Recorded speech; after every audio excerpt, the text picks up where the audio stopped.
with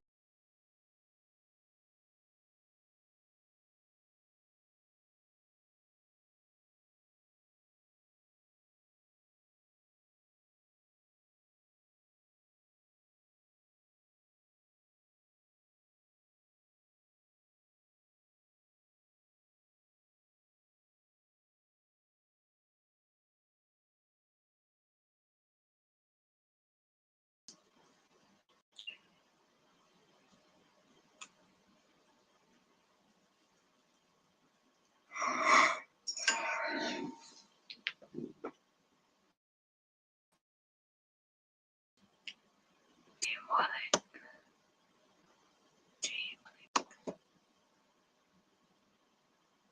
4 o'clock in the morning, and you got the demons going to that.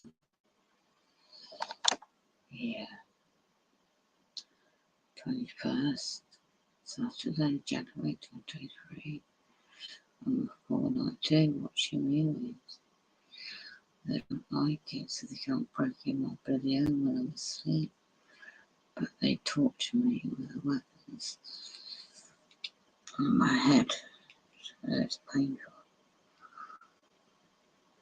This goes evidence that they lost their souls. Soul catching on a Sabbath day. New beginnings on the full moon in Aquarius, with my star sign in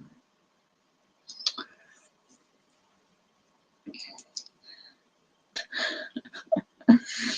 So the demon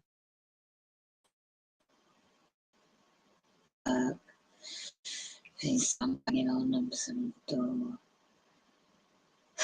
Must have been woken up from sleep at his own to come round into the other birch blocks. Number 7. Bad streets there. Oh, number 3. She's been away for 4 weeks. She popped her head round in the day yesterday. Then they're messing about with the street now in the car park. My dumps. Battery operated.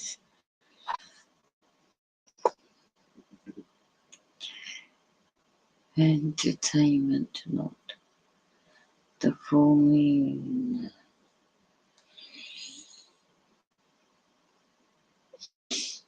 And it's because it's minus something. I don't know what it is, the weather. Otherwise, I would have gone out all night just to pee him off. But it's not wise, so my ears are doing.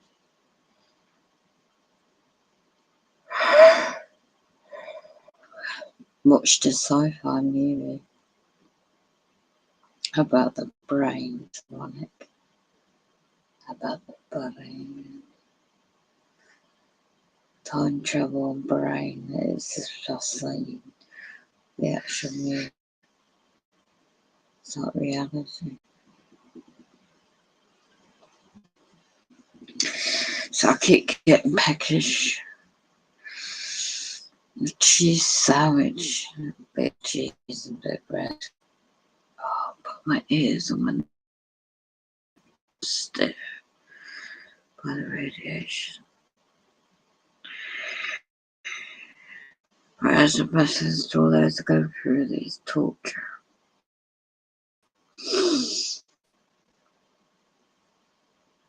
A good job I didn't go out because I've got to say, yeah, maybe my voice sounds like a robot. I've got that stuff. You said certain things on Discord. I might have a look at it and play on the videos.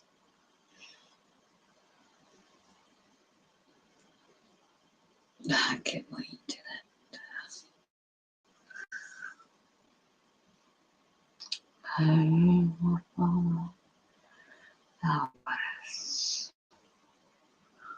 They've been manipulating the human race for years. Just getting pics. There's something unique about it all. You're either of the lights or of the dark. Either panic exists, no peace, and you're soulless, or you're special.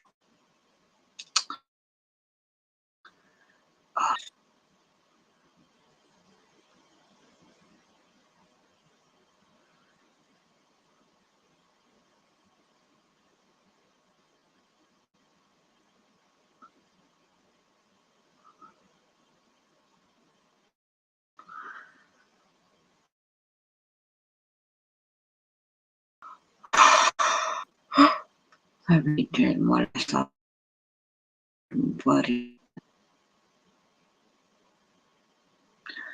Oh, my father, how I dwell in the The feet of the fear, these reptilians, demons, feet of the fear.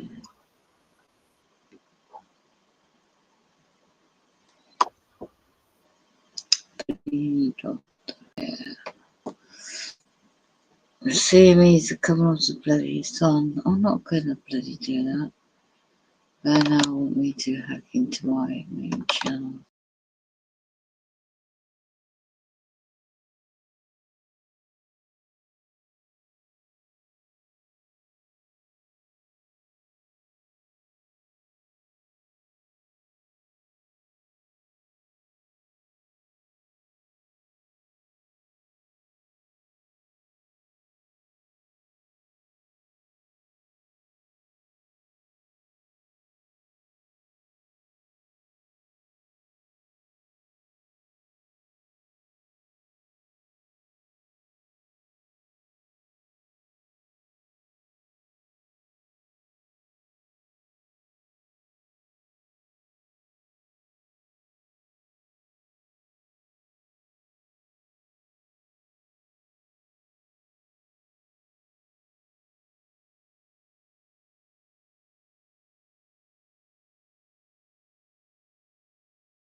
This will probably be one of the most important videos I've ever. The United States of America, as you know it, no longer exists. And I don't mean this theoretically.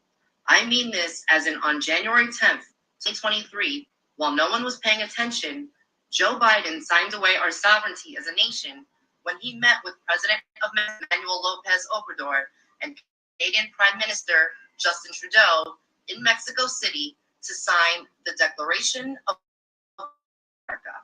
You can find the release on the White House website, wh.gov, which ironically right now has a photo on the front page of these three individuals I just mentioned.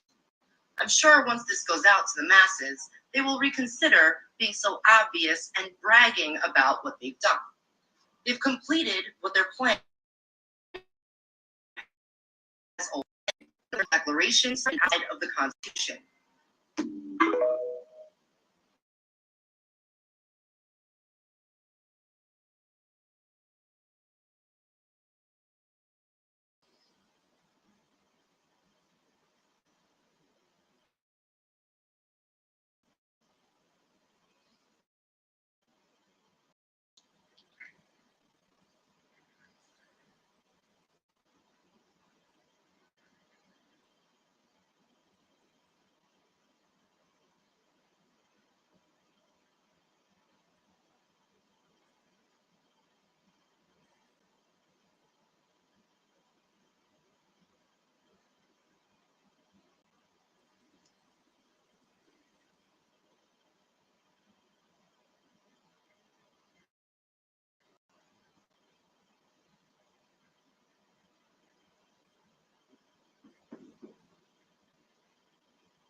comprehend is this of forms. It almost looks like there's multiple forms that you're seeing at the same time.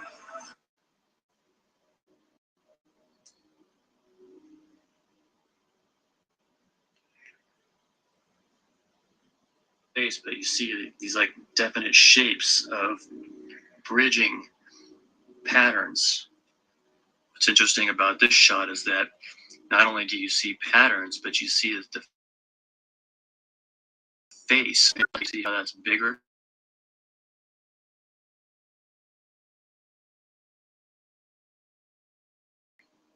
You see how that flesh is completely warped? It looks like some kind of monster. It is. With various adjustments to the lighting and to the color, you can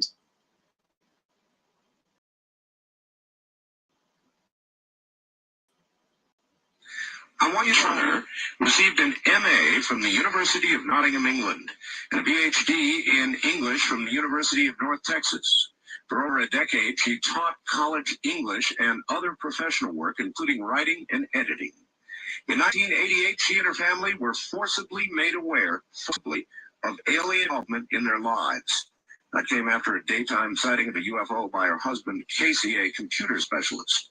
With the help of Barbara Bartholic, I believe it is, an abduction researcher in Oklahoma, Dr. Turner explored the past and current that came to her, including her husband, son, future daughter-in-law, and several close friends. The story of the first year of this investigation is presented in her first book, In the Fringe, published in 1990.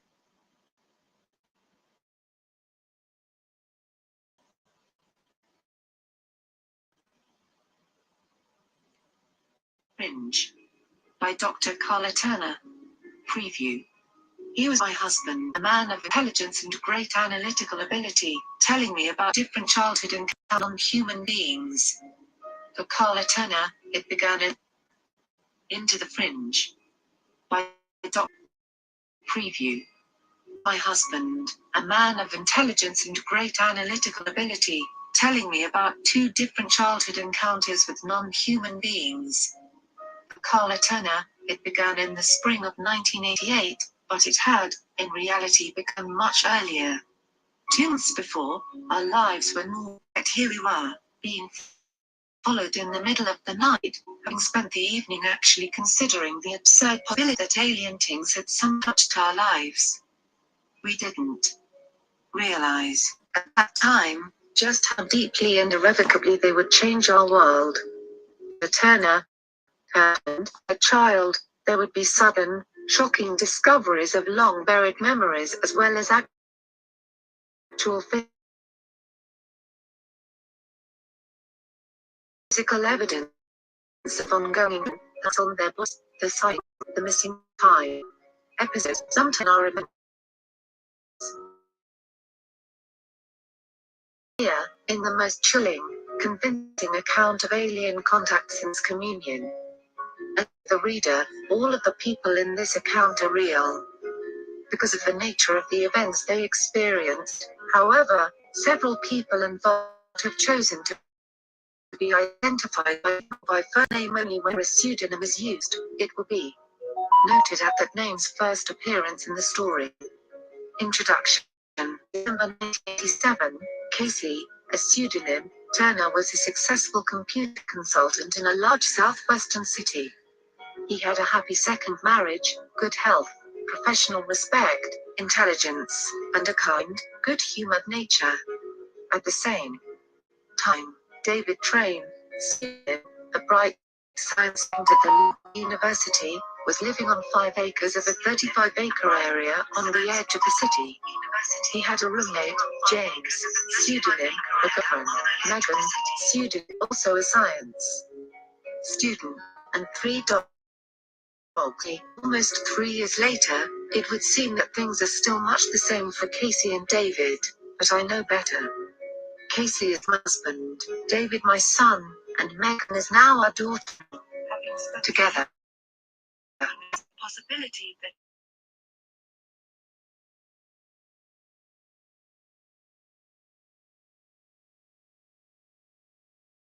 the fringe a true state alien abduction. Carla Turner, PhD. A note to the reader. All of the people. Hi, this is Ari Kopel and Serena with Shattering the Matrix. We have a fantastic guest today. James Bartley is with us. And has investigated alien abductions with an emphasis on reptilian abductions known as MILABs for over 20 years. He is a protege of one of the great pioneers of alien abduction research, Barbara Bartholic, who had coined the phrase the reptilian overlordship. James has conducted field investigations in many of the UFO hotspots in California, Nevada, and Arizona, and has worked with many abductees in MILABs. James formerly worked in an intelligence-related capacity for U.S. Naval Air Forces known as NAVAIR. He is an independent historian with an emphasis of intelligence, counterintelligence, and special operations. He is a student of military history from antiquity to modern times, and has made an in-depth study of the military-industrial financial security complex, which developed after World War II. James also was featured at one of the Roswell conferences in Roswell, New Mexico in early July 2007, commemorating the 60th anniversary of the famous Roswell crash retrievals.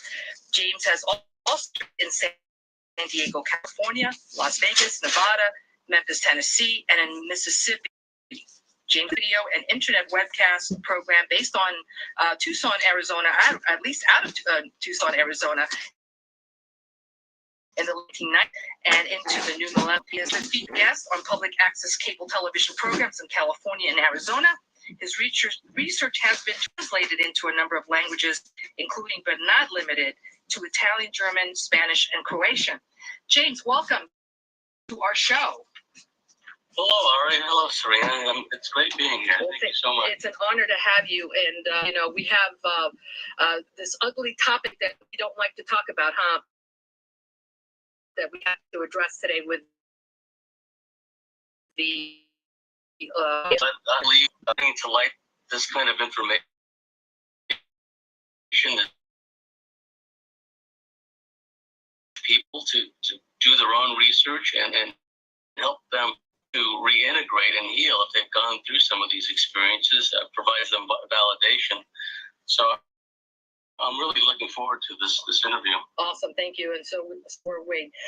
So we would like to start with addressing, what are MILABs? Why is this so important for people to understand? Because, like I said, I just mentioned, and and we all know, this is stuff that is really. It's not feel good. It's not, the type of thing that most of the spiritual community is accustomed to, right?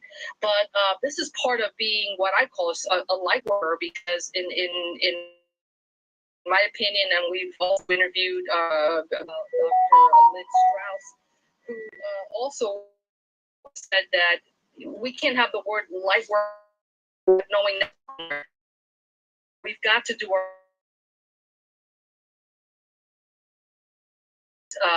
is compromising humanity right now is extremely important. So what is MILABs? What do people need to know about this, James? The MILAB syndrome is an outgrowth of this whole overlordship, which I'm going to talk to you in depth today. MILABs are military abductees. They are people who, first and foremost, are legitimate alien abductees who are consciously aware that they've had a lifetime of alien abduction experiences. And the thing that should be emphasized here is all human beings, to one degree or another, are hybrids. We were essentially brought here to the planet.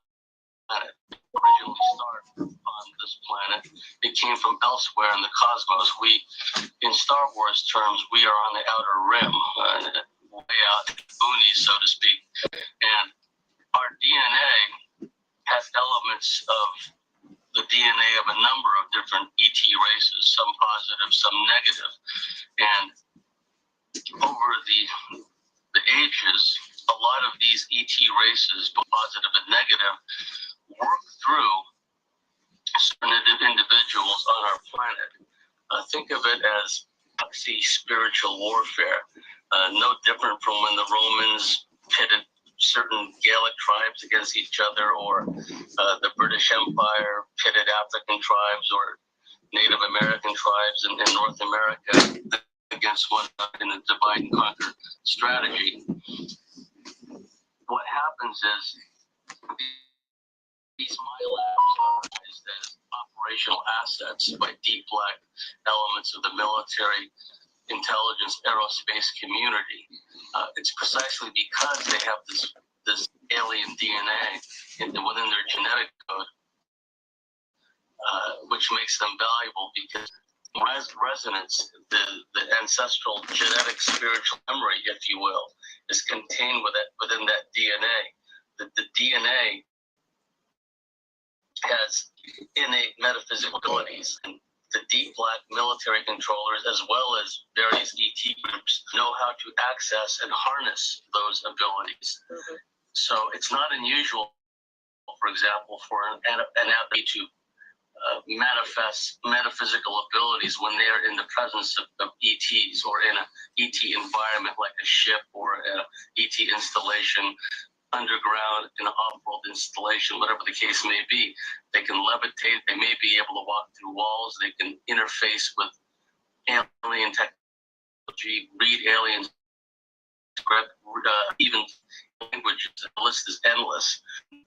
These people are utilized as operational assets by deep black elements of the military. Unfortunately, some of these military control groups are in conjunction with or seem to be under the control of negative aliens, in particular the reptilians.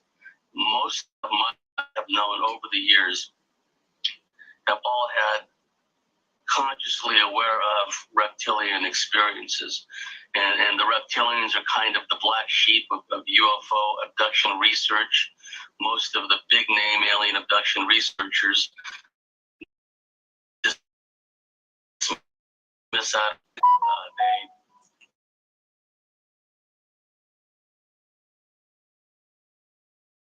The MILABs that I've worked with over the last 20 years and know very well, people are calling me all the time, many of them have had reptilian experiences. There's also a ritualistic aspect to this, because not only is there a deep black science aspect to this, but a parallel ritualistic political aspect to it.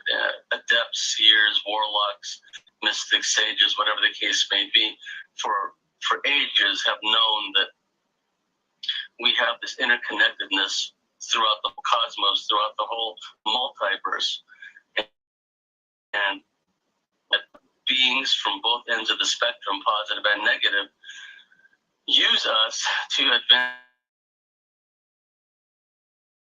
what's going on throughout the multiverse.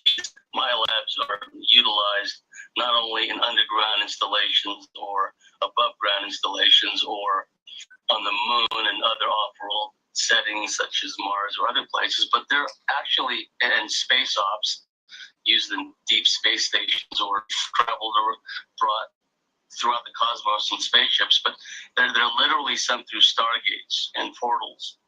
And not only in this time stream, but some of these advanced, deep black military controllers actually send teams and individuals on time travel, alternate timeline operations, alternate reality operations, where they're tasked with obtaining information, obtaining technology, and so on and so forth. So this is a very relevant topical issue that people need to know it's going on. There's many people that are going through these experiences. Countless within the graphic of the larger abductee community.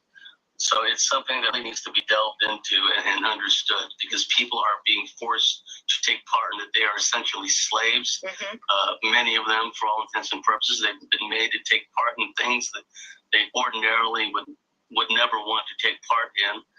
And what's really a shame is that the deep black military elements thereof and some of these negative ETs, they seem to be able to access and utilize these metaphysical abilities that my labs have. But in their normal waking consciousness, these my labs not always utilize abilities. However, many of these my labs have innate shamanic mediumistic abilities. They're aware of it. They're psychics. They're remote viewers. They're astral travelers. Some of them world class remote viewers, mediums, which is exactly why they're being used by the military and these different ET groups. So it's a mixed bag. As many abilities of conscious waking awareness, but in altered states of being. And also they can be utilized astrally, not just in the physical body, but they can be utilized astrally by these different beings. So it's something that we must really understand, because I believe that one of the ways we can turn this whole thing around, reverse this process, is for these MyLabs in particular, and abductees and spiritual, metaphysically oriented people in general, to recognize the situation we're in, develop their metaphysical potential, remain heart-centered, and utilize their abilities to advance, to raise the harmonic, the frequency of this planet, to bring about healing to this planet, to the people, to the individuals. And this is the step to reverse this whole process that we find ourselves in, this really negative world, this darkness that's come about. Absolutely. I wanted to ask you to go back a little bit, something that you said in reference to, of course, the technology, going into, these special programs, or actually missions and whatnot with using this technology. Was this technology given by these, specifically the reptilians, or do you think it's a combination of other entities, extraterrestrials, that the U.S. military has at this point? These reptilian beings have been here all along, and I really believe the way they have attained their control is after the most recent series of celestially driven cataclysms about 12,500 years ago, when a lot of the surface very advanced civilizations were basically no more, right? Yeah. After these celestially driven cataclysms and the earth settled into its new axis and the survivors started coming out of the caves, that's when I believe the reptilians struck. There was no more advanced civilization to have to worry about. Many of them have gone underground or went off-world, and the survivors were smaller in number, and it was easier for the reptilians to begin this process of genetic manipulation. Not only manipulation, patriarchal, monotheistic gods upon these different people. In so doing, this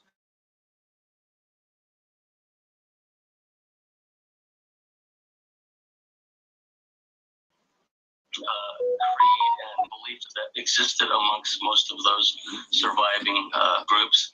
The esoteric metaphysical knowledge that had survived and which was being passed down through astronomer, priests, and through shamans, seers, what have you.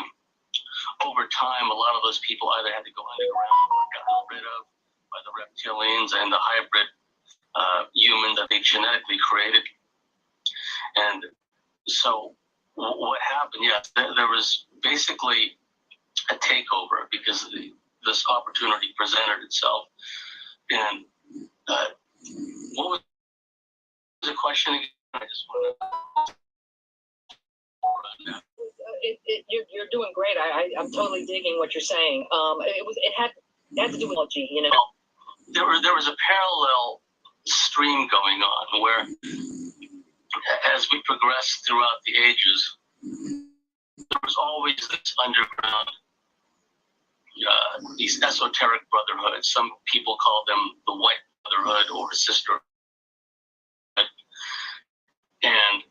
out these dark satanic groups which manipulated the surface world. So there was always groups, service to self and of human hybrids, one stripe or another, human alien stripe or another, that were always in contact, telepathically, physically, whatever the case may be, with one type of group or another, positive or negative. Now, where this really jump-started, this whole deep black breakaway civilization really kick-started was in the 1940s. The Roswell events is a classical of this. Always had a different take to Roswell than others. There's been a lot of spin that's gone out in recent times. Oh, Roswell didn't really happen. It was disinformation, and I'm not going to go into all the details. People need to do their own research. I'm satisfied Roswell was real and that it really happened, and that aliens, both living and dead, were recovered, as well as all the technology that went with it.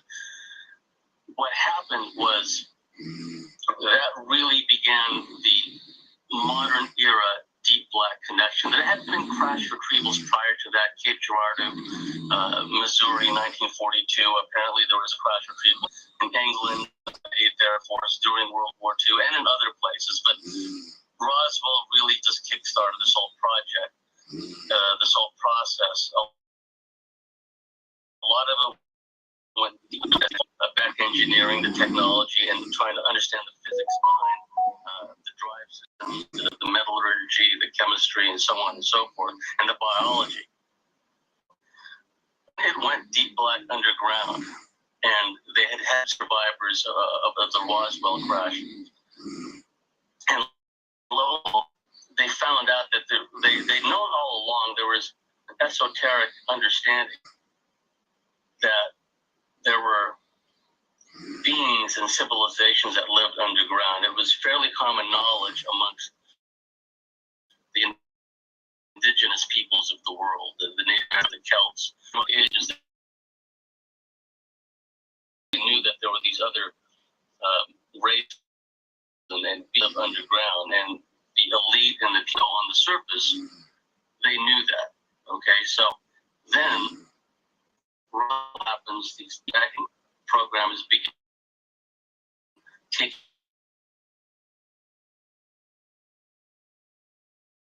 these programs underground, and they realize, well, there are these civilizations and ETs underground already. They've been here, and we're aware of them. They come and go. So what happened was this ongoing interaction has taken place, really developed in the 40s, 50s, and 60s between non-human life forms, some from off-world and then some that were hidden all along underground. And the deep black military aerospace community, which among this parallel esoteric, occulted, if you will, underground stream of knowledge that had been prevalent all along. And eventually what happened was, because the reptilian human hybrids had already assumed control of these, basically the whole world government, they easily, once again, over this whole deep black program of the back engineering of UFO technology and the interaction with these non-human life forms. Because if one studies the history of the aerospace corporations, and in the beginning there was only a handful of aircraft companies in America, in England, and other places. The seed money for virtually all those original aircraft companies came from the Rothschilds, came from the Rockefellers. So those ruling reptilian bloodline families, just like they sunk their talons into medicine, into industry, et cetera, they, at a very early stage, took control of the aircraft industry, which later morphed the aero industry. And so this ongoing interaction with non-human life forms and underground bases, it just actually started developing the years. And then beginning around the 80s, although my mentor investigated a case that from 1954, if I remember correctly, in Indiana, when an entire family was held in detention by the U.S. Army after aliens had come and abducted the family in the remote farm. The military came along after they had left and basically held the family there in detention, incommunicado. They had running analysis and radiation samples and whatnot in the grounds of the farm, and then they used mind control, memory erasure techniques on the family. There was 3 generations of family members, if I remember correctly, on that farm. So that was 1954, and the military interacting with people who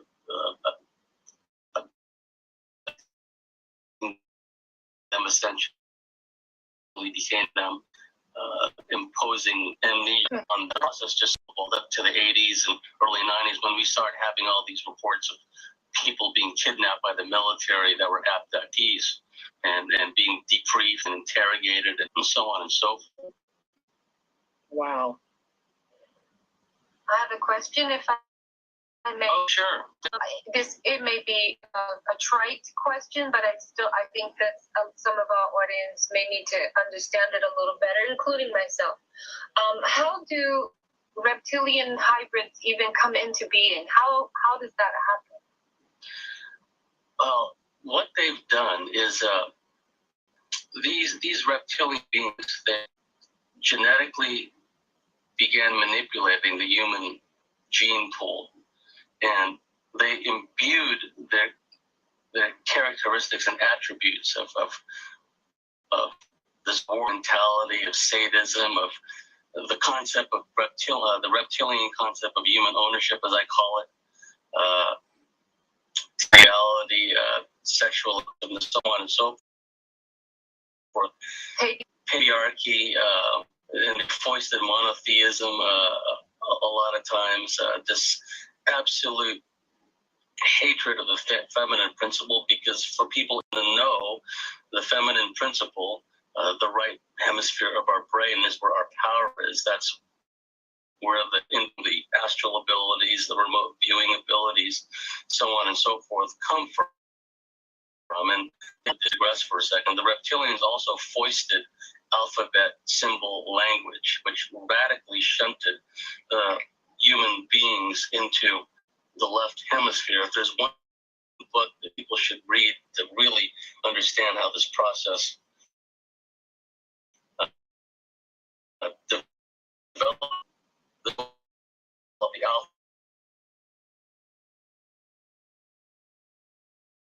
alphabet languages just radically forced people from the right hemisphere to the left hemisphere, made us cold, overly logical, and hierarchical, and all that. So they imbued their DNA, and they created these bloodlines with the David Icke hypothesis. Many people are familiar with this, as I call it. And these elite reptilian human hybrids became essentially the plantation of this planet. They created all these religions, all these rules, all these institutions. They took over the educational system. They took over the medical system. They created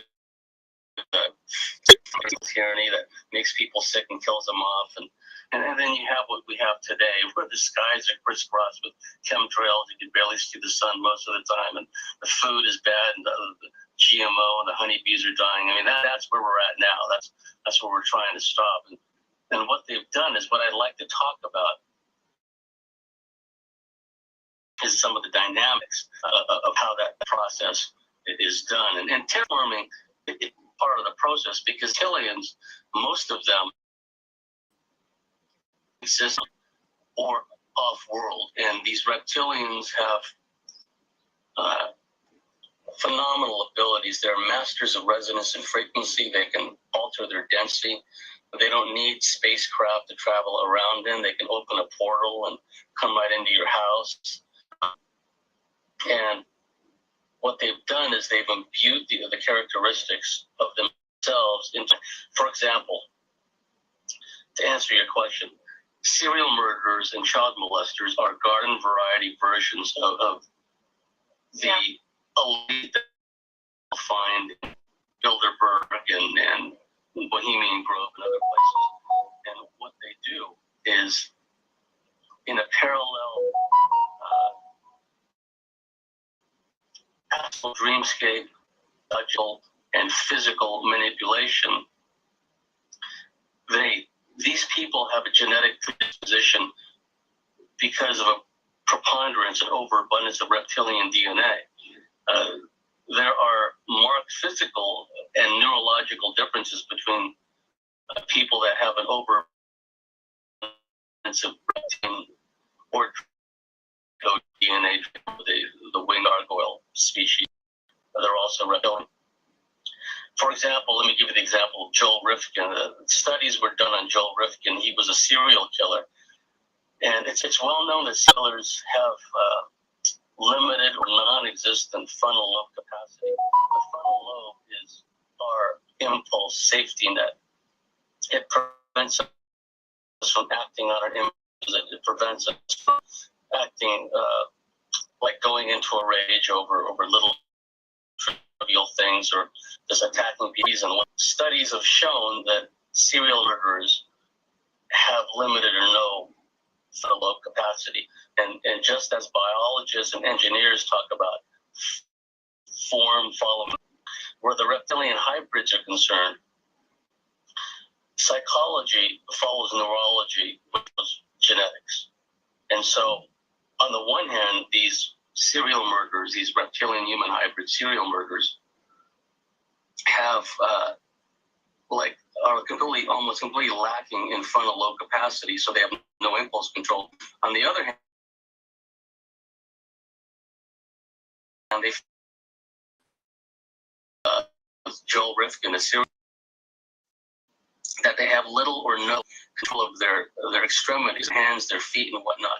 Now, this is a deadly combination because a parallel and a contrast, people, mediumistic people, seers, shamans, what have you, who get downloads, and you're probably familiar with this process, downloads, insight into people's past lives or their own, downloads of information where they seem to plug into the information field.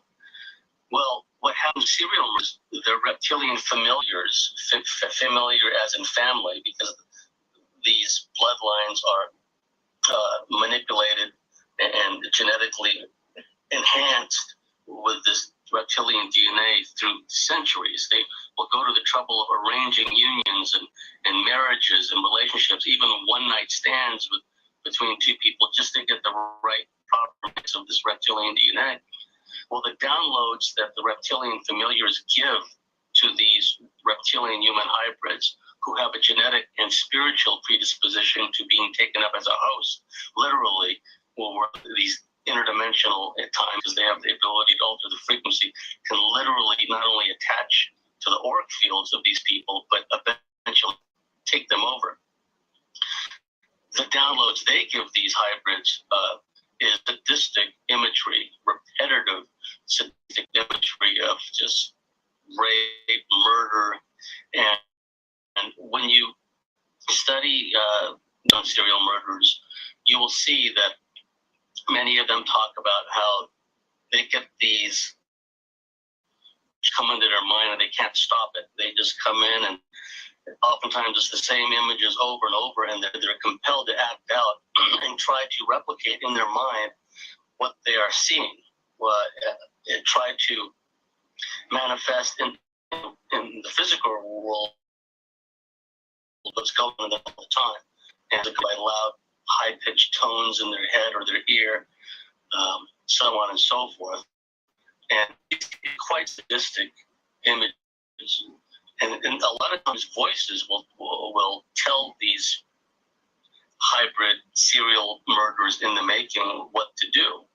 It's very common, in fact, to read the testimony of serial murderers and those who have been incarcerated, who talk about their lives, that they're aware that they have entities working through them, or they will refer to them, well, there's a monster within me, and when the person started killing, say, a victim, the stuff out of my body, and I just watch myself kill this person.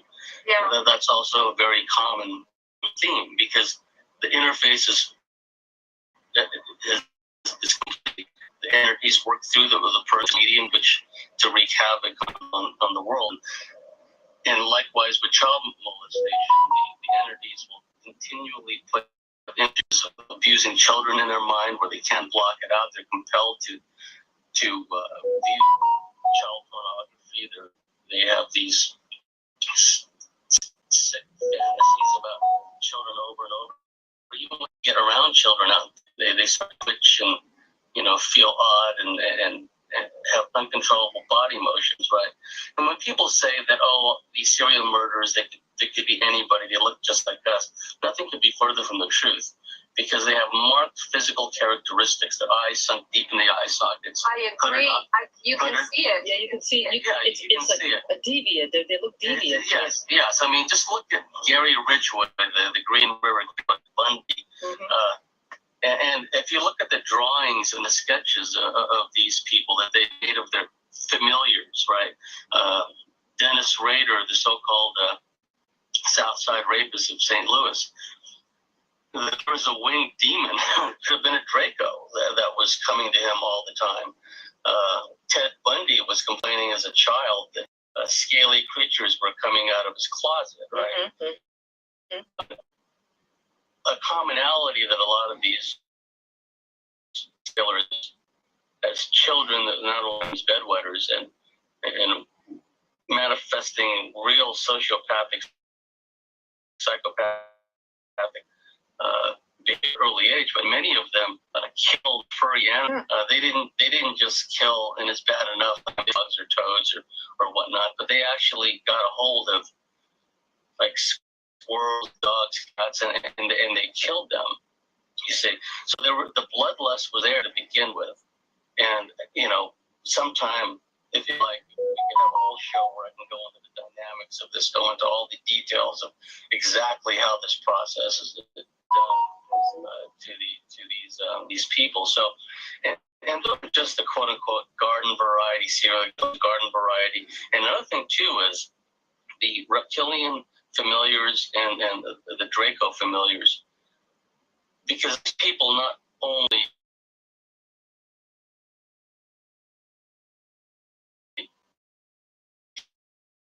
for example, this perfect resonance is from the DNA, what types of DNA they have the most of, Mm-hmm. and what things, what's happened to them throughout life, what kind of trauma they've experienced, what kind of childhood abuse they've experienced. Pharmacology plays into this sorcery in its old sense of like drug use, because certain drugs have a sympathetic resonance to negative entities like crystal meth, derivatives like crank, speed in general, amphetamines. They resonate with this these reptilian beings, and one does not even have to have a preponderance of reptilian DNA to be taken up as a host by these beings if they indulge in crystal meth for too long, because that's a fast track for being hosted. Because when you study the reports of these meth users, tweakers as they're called sometimes, the commonality is the mayhem that they and the weird nature of their life. They just go crazy and they kill and mutilate people. And when you listen to them talk when they're already incarcerated in the state prisons, they'll say, "Oh, I always had voices to involve into child pornography." It goes on and on. It's because these people are used as physical mediums for the entities to work. That's the most important thing people need to understand. We're not just up against power mad bankers and industrialists and financiers. Let me take a sip of water. Yes, I'm glad you're bringing that up. That's exactly what I wanted to bring up to the people, is that this is not simply limited to a small sect of my labs or just a group of dark, military people or just a small group of, say, it's widespread. It's widespread. Points, and well, another point that I was going to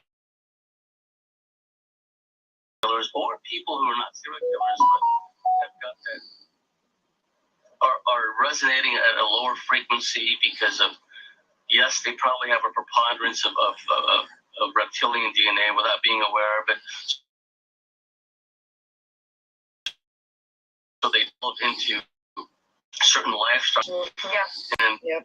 And a lot of these people get into black magic, into ritualism. Many serial killers, what law enforcement routinely covers up is many of these serial killers, Jeffrey Dahmer, Ramirez, the so-called,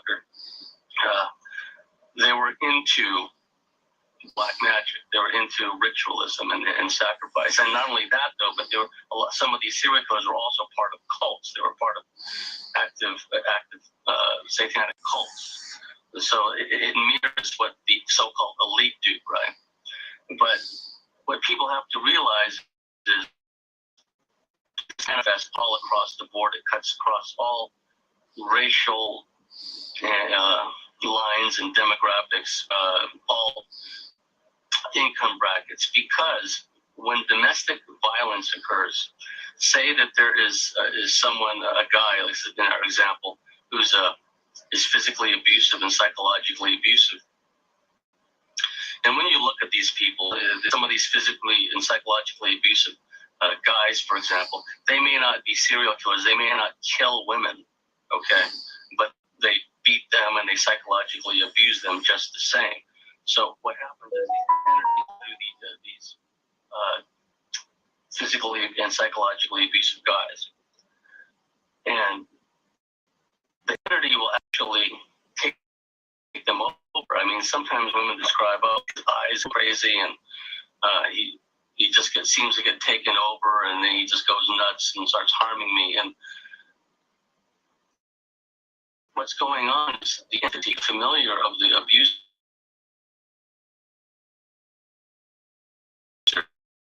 is eating not only up because the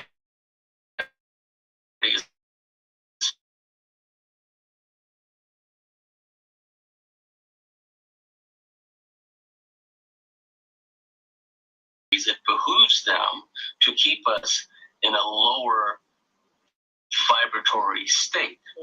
We're hammered by GMO, by pharmaceuticals with bad music in the 440 hertz frequency, which is discordant to begin with. Not plants don't even like the frequency of music. So, and then you add on to it the so-called entertainment industry. It all factors in. And alcohol abuse, drug abuse, many people who have these experiences self-medicate. It's understandable if they don't know what's going on, or there's fear involved. So when one uses certain types of illicit drugs or imbibes too much alcohol, that really over for these entities, because what they do is when one's aura field, and this is why it's so important to have an understanding of metaphysics and spirituality. People think that, just to digress for a second, that, oh, these Native Americans and these indigenous types, that's so quaint, smudging a room because they think there's spirits there. Well, they have a reason they're doing that. Because there could be an active portal entry, there could be blocked energy, there could be negative entities that's invisible in the physical, in the visible spectrum. So they have a good reason for doing that, and it's effective too, right? It's all about frequency and changing and moving energy. And so what happens is when you have all this domestic strife from a physically, psychologically abusive guy, and then the related fear and hurt that the woman is feeling, that all that feeds energies. They go into a feeding frenzy because we are emitters. We are resonators of frequency and vibration. It behooves them to keep us at a low vibratory state. Fear, of anger, of want, of feeling for loss and hunger and having lack of abundance. People have been taught, like poverty consciousness, they haven't been taught that they can manifest abundance in their lives, they can manifest good interpersonal relationships in their lives. Let me give you how this works in a generational sense, how this dysfunctionality and this domestic, it just carries on ad infinitum. Yeah, please. Yeah. If you were to come across, say if you were to go to a meeting of adult children of alcoholics, you will find that most of the women have had abusive relationships throughout their lives. And this is when they grow up in an alcohol-fueled, strife-ridden, disharmonious family. That leaves an energetic psychic imprint upon them when they see their father beating their mother or a boy beating their mother, so on and so forth.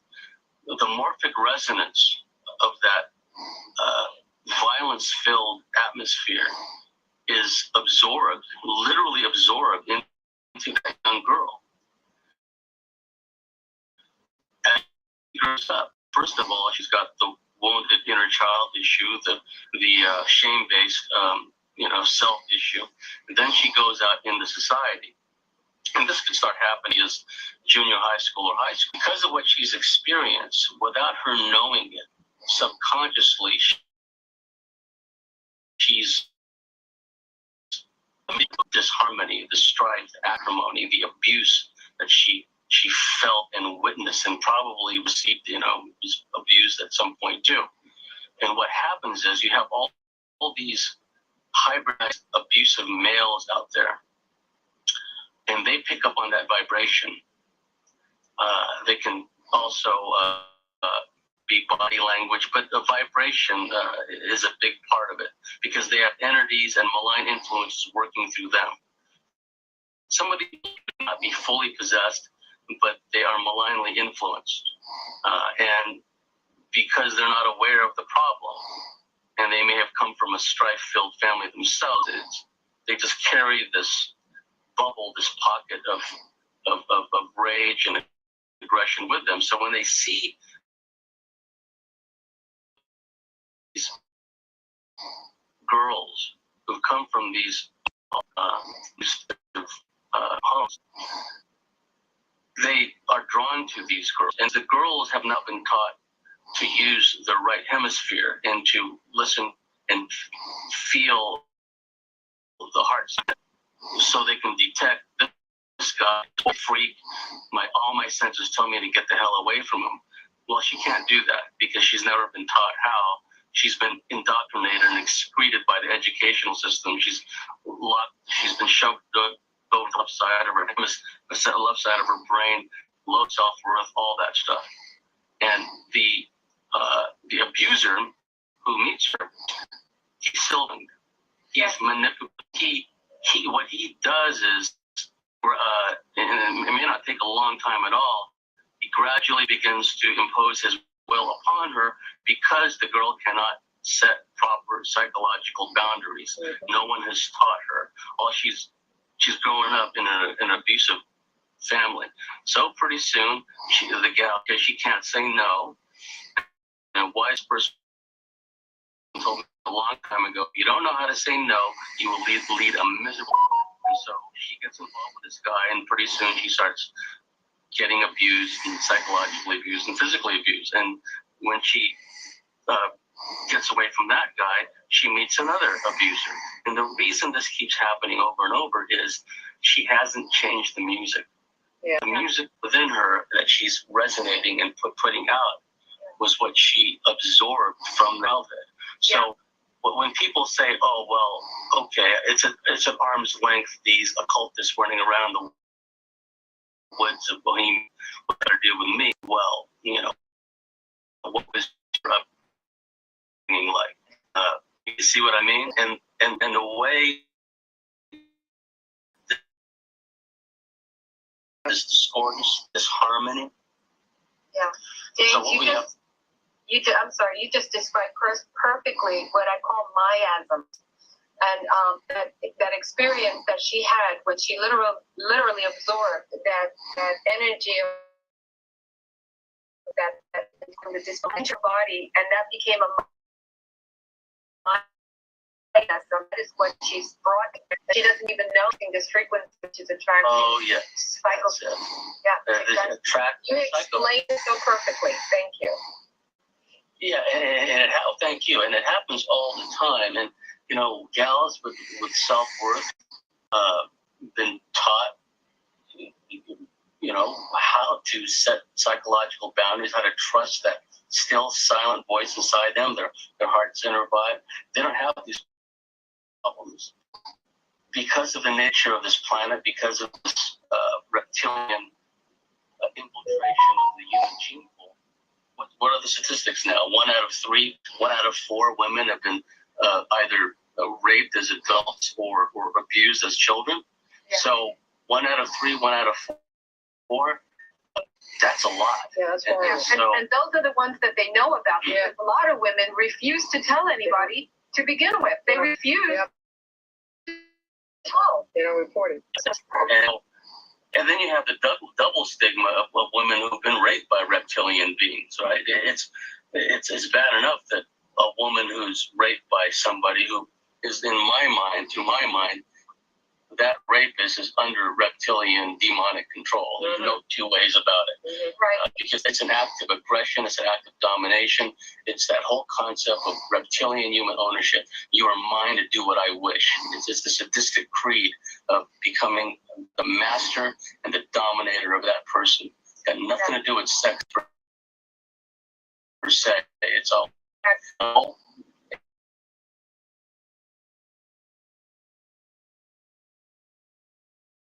control manifest all over. Local city councils, local homeowners associations, the cops, they've all just gone crazy because we live in a plane of dualities, and the dualities are becoming extreme, both positive and negative, as we head towards this cleansing that's going to be taking place. And did you want to add or ask me anything in the meantime? I was just kind of... Yes, I did. I wanted to be, everything that you just described is very apparent to me and to Ari and to some other people, but I'm seeing that most of the world does not want to look at it. They don't want to look at it, or they're denying it. Or what is about people that don't see this as so obvious? Yes, what you just talked about. But they don't see it most of the time. They don't really want to say about it. It's probably almost a conscious decision. Is that what it is? It's just,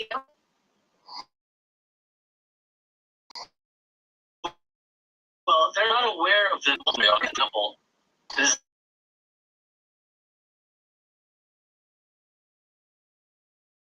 offspring, they hide the baby doe in some kind of place where they can blend in with the foliage and where they're at least somewhat safe from predators, right? The animals, the parents of that doe are not doing it because they are fear-based and because they're vibration challenged or spiritually retarded. Which you hear all these comments coming from people in the so-called New Age community. I know. And because in the Eastern religions, for some reason, and the people really need to think about this, they preach this concept of nothingness, to empty oneself, which you should never do if you're meditating. You should fixate on something. It's an odd thing, it's something you look at, or something. You just can't empty yourself, because then you open yourself up. And one must always be conscious of keeping one's shields up. Okay, so from the Eastern point, that's important point to make. Western happened, and I really encourage people to read this book, The Alphabet versus the Goddess, because everywhere where the reptilians had foisted this alphabet symbol language, it shunted the people into the left brain, and what that did was they were automatically moved away from a matriarchal goddess belief system where one is in harmony with nature, where one is in harmony with animals, where one is in harmony with everything around them, and understanding of the interconnectedness of everything. But when it's shunted over to the left side, everything is a logical, reductionist kind of mindset. And then the problem with the alphabet and symbol language, then you have scribes, then you have a priesthood who interpret the written word, and then you have laws, and then the written word, these texts can be passed throughout the ages, and they either become even more corrupted or they become changed. For example, most of the spiritual leaders all over the world were essentially of the feminine principle. It's only after the scribes got a hold of their teachings, usually long after these spiritual teachers had passed away. This is where the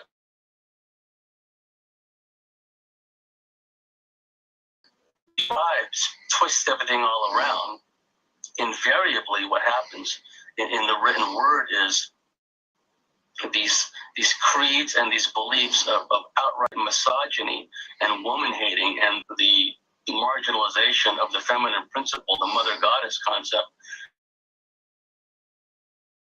they all just come forth.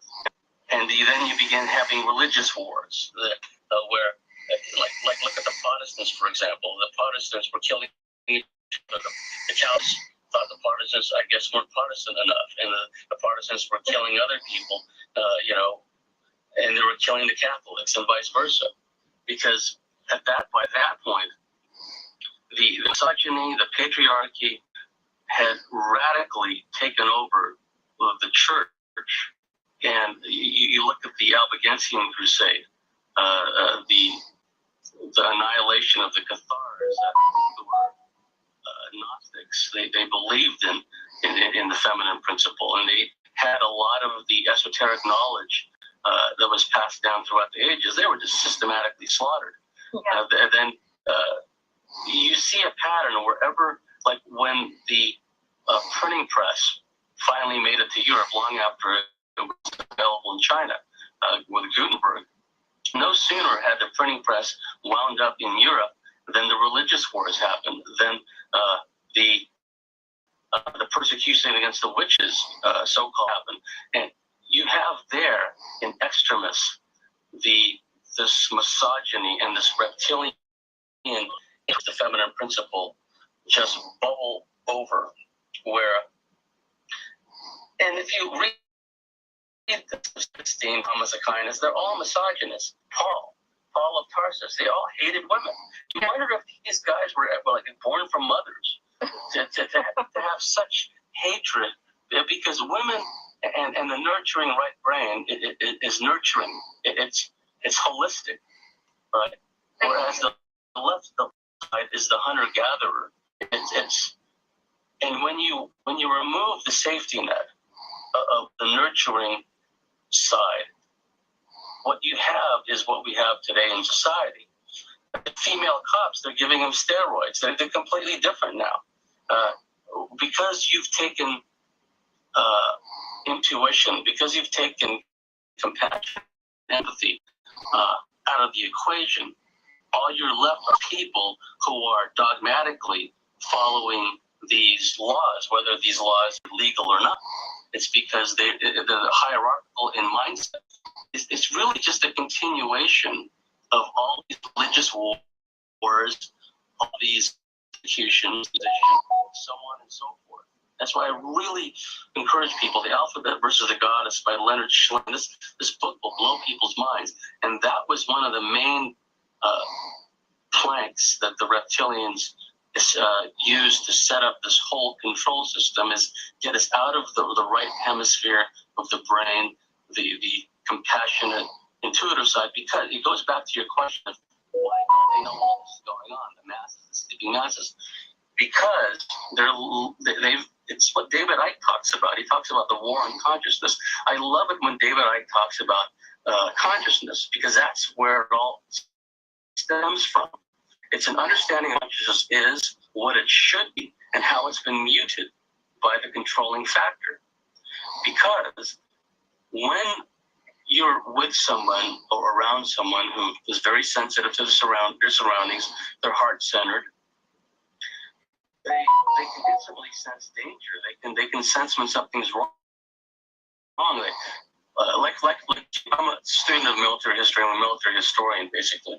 Field Marshal Erwin Rommel, the famous German army commander who had to commit suicide because he was implicated in the plot against Hitler. He had what the Germans call Fingerspitzengefühl, and what that means is he had the sixth sense for danger. There was many times in North Africa where he'd be with his officers and he'd say, "We have to leave here. We're about to be shelled." They get into their vehicles, they drive away a certain distance, they'd stop. No sooner did they stop in a new location than their old position was flat shell fire. Look at Aglala warrior chiefs like Crazy Horse, a very, very thin individual. The sit on both sides, just and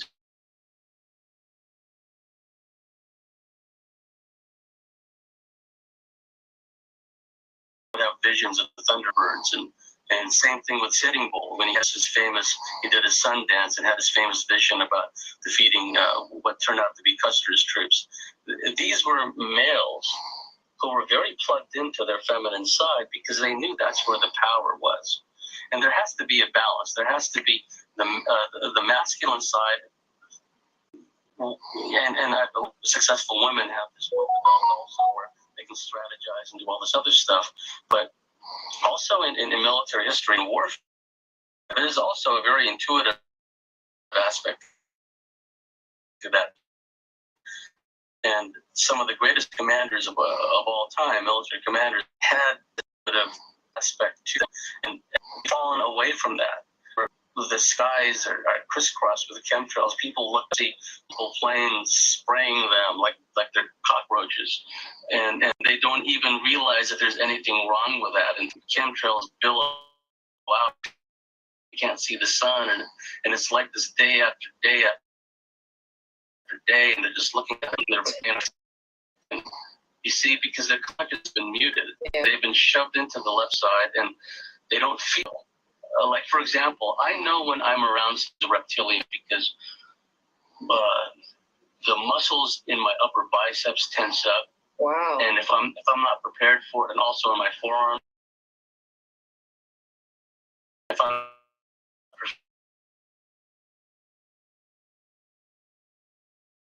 sucking the parasitic energy right there in my heart center. Also in my solar plexus, I could feel it. And then I start looking around. Oh, first of all, I put my shields up. Okay, there's somebody, there's either a host here or there's an invisible energy because I feel it. But I had to learn that. And the way I learned that, I had a long car ride, about a 6-hour car ride, with the person who was a host for a reptilian. Wow. And I remember sitting as far away as I possibly could. And I was all tensed up and my arms were pressed up against my sides. And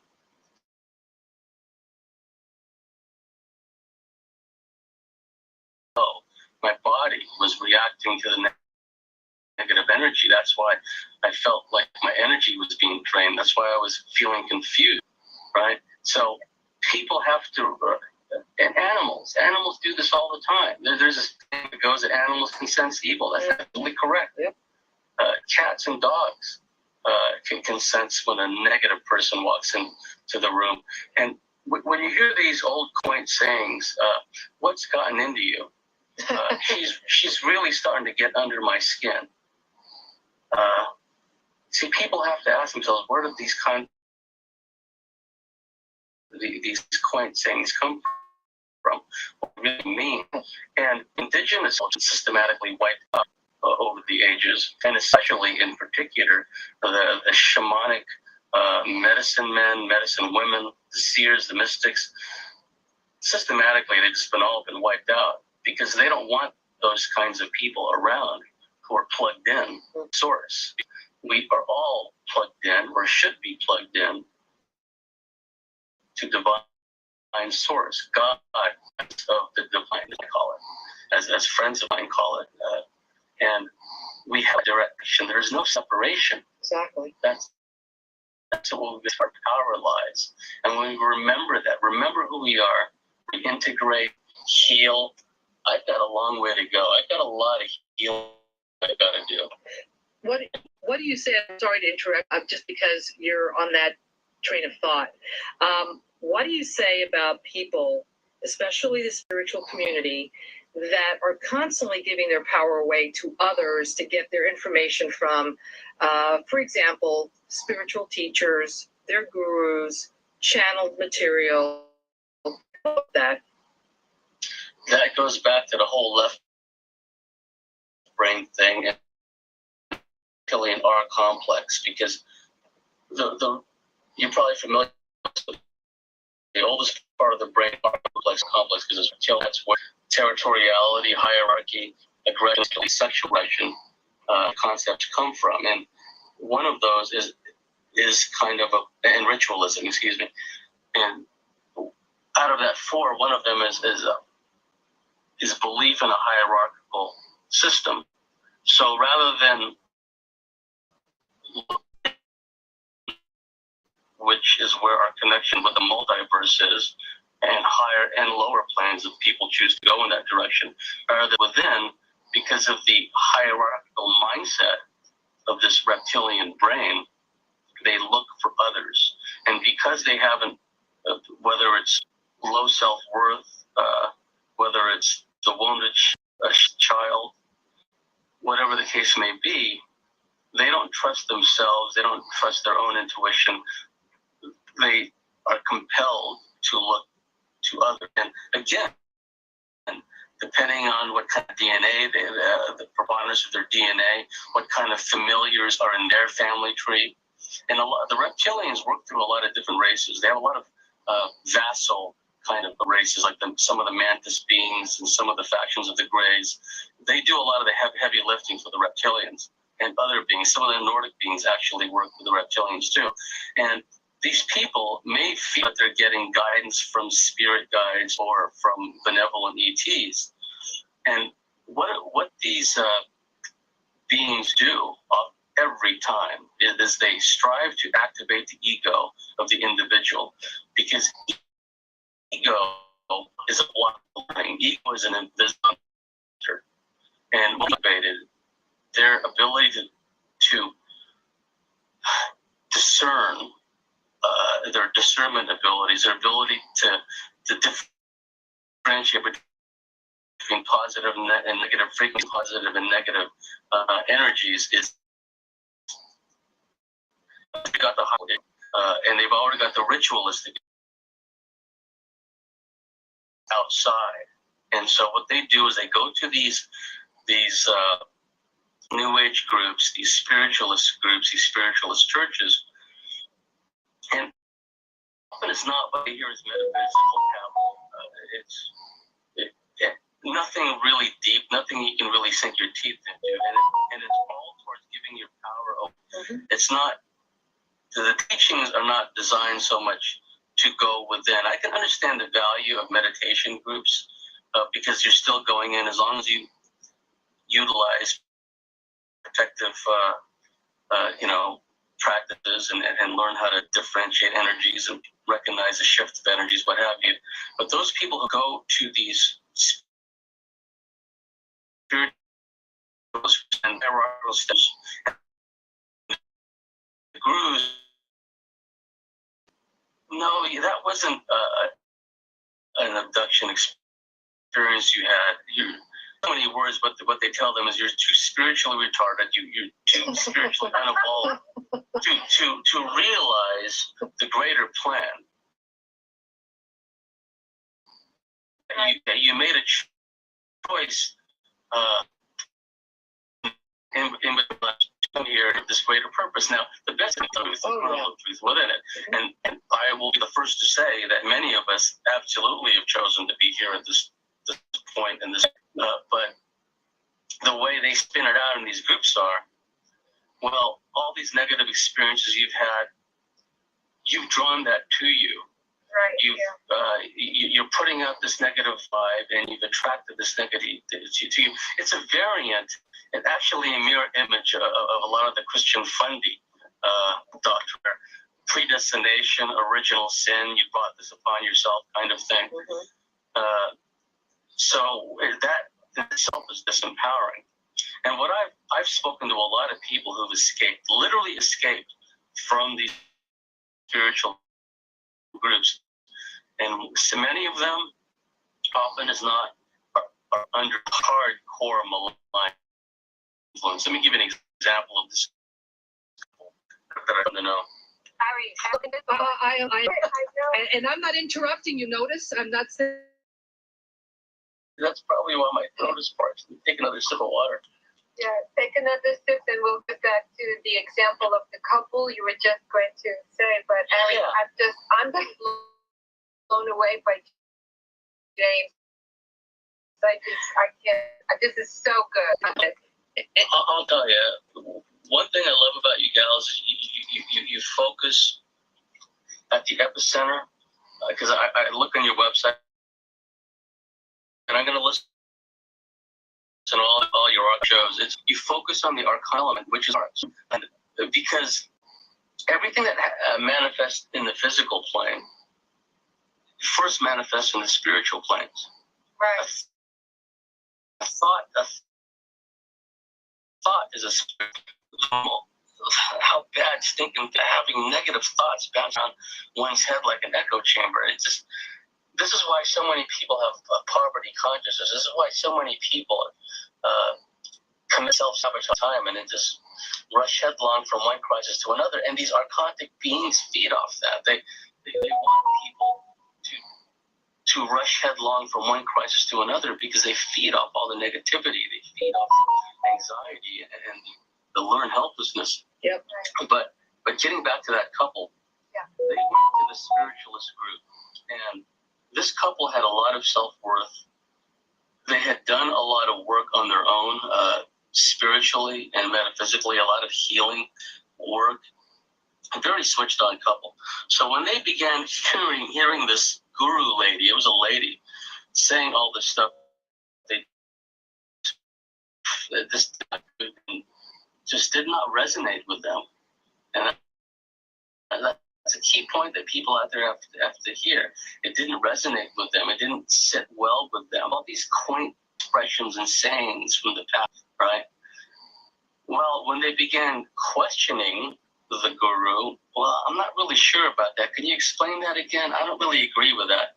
Well, the guru lady began castigating them as once again being spiritually evolved, not being able to see the big picture. They're not spiritually evolved to understand yet, and they're too fear-based, right? That's one of the things.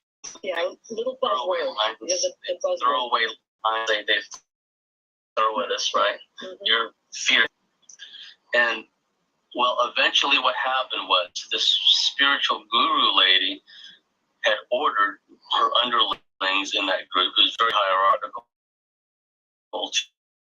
to basically start undercutting this soul and trying to relate them.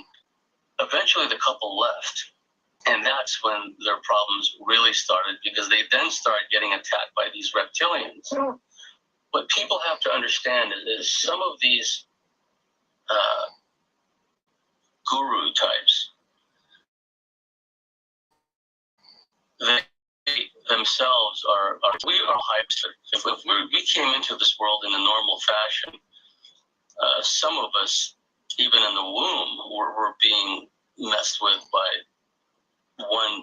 negative ETs, because the abducting aliens, the negative ones, will literally mess with people when they're still fetuses. Not only that, though, they could have played a role in the people, their parents, getting together in the first place to continue to create another offshoot or another branch of a particular bloodline. And not only that, though, but to go even further on a tangent, these beings are both positive and negative. lifetime. So they more about us in a karmic incarnational sense than a lot of we do. So this guru started sending her reptilian familiars. And these gurus know darn well that they are hybrids of one sort or another. They know that they are consorting with beings. Teach them things, tell them things, train them, instruct them on how to operate. I've spoken to a number of people who escaped from these cults, and I hear the same thing over and over. So these entities were attacked. This couple, and their life was turned upside down, and they had to seek help. And they had to find someone who was well versed in catching people, detaching entities from people, because these entities were starting to form attachments to them, turning their lives upside down and making them so miserable and fearful that it made it easier for these entities to attach onto their auric fields and their ethereal field. Luckily, they got help, and they still have challenges, and they still get messed with every once in a while, but it's not as bad as it used to be. But see, there's default settings, too. The old saying goes, go to a Reiki healer, because I've heard too many negative stories of people who went to a. That's not to say that all Reiki healers are bad or even aware of it. If one of you had to be a Reiki healer, but what happens sometimes is these people, maybe they learn from a Reiki healer who themselves was a host for an entity or a demonic attachments or something. And so when they do Reiki or some other modality onto someone, and oftentimes the people that go to them are ill anyway. They have holes in their auric field. They have physical issues, back problems. They have compulsive behaviors, because the negative archontic entities always instill compulsive, addictive behaviors. It could be they like to keep us like mired in the lower chakras of existence, right? Turn us into sex addicts, make us all just compulsive and whatnot. So when people does chocolate ice cream count for that? well, the thing about it is, which it's a good question. Dark chocolate, according to some traditions, shamanic traditions, especially in the Andes, it can open up the pineal gland, and I think that's a good thing, right? If we can, like chocolate with real raw unprocessed sugar or some kind of sugar, honey, real honey, nothing wrong with that. Everything in moderation, of course, right? So the entities will begin working through these healers. It happened to me one time where this woman who was really basically demon infested, and it was under mind control. And it's a long story, but she kept tricking me, and the way she would do it was she would with these strawberry daiquiris. I'd never had strawberry daiquiris, and I loved them, right? And she kind of relaxed and a nice buzz going. She would say, now's the perfect time. You're relaxed. Let me do body work on you, right?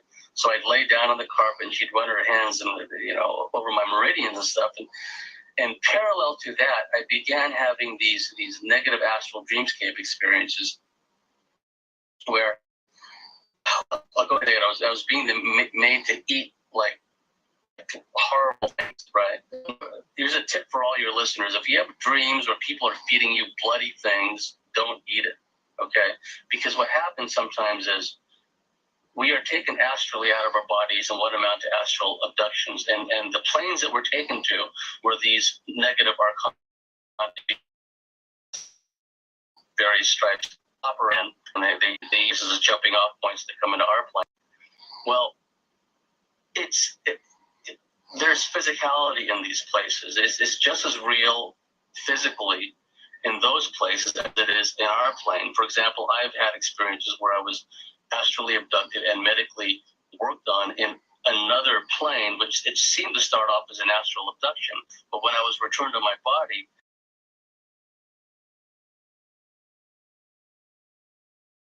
same places where I would had physical discomfort in my physical body, right? I didn't see any bruises.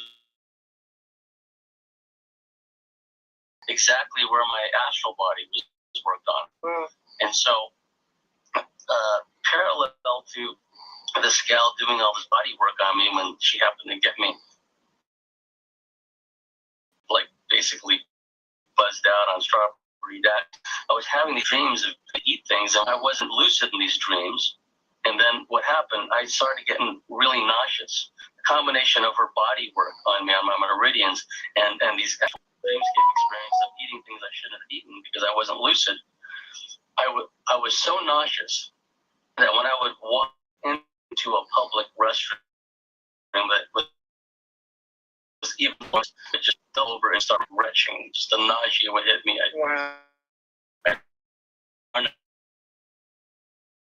of that public restroom, feel really sick. And this went on for some time.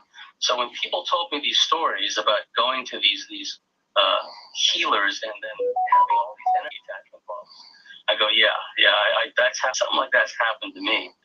And so what this couple did, they found a good healer, and he had some of these entities. But I know people went to bad healers and bad things happen. So again, it's discernment. Yeah.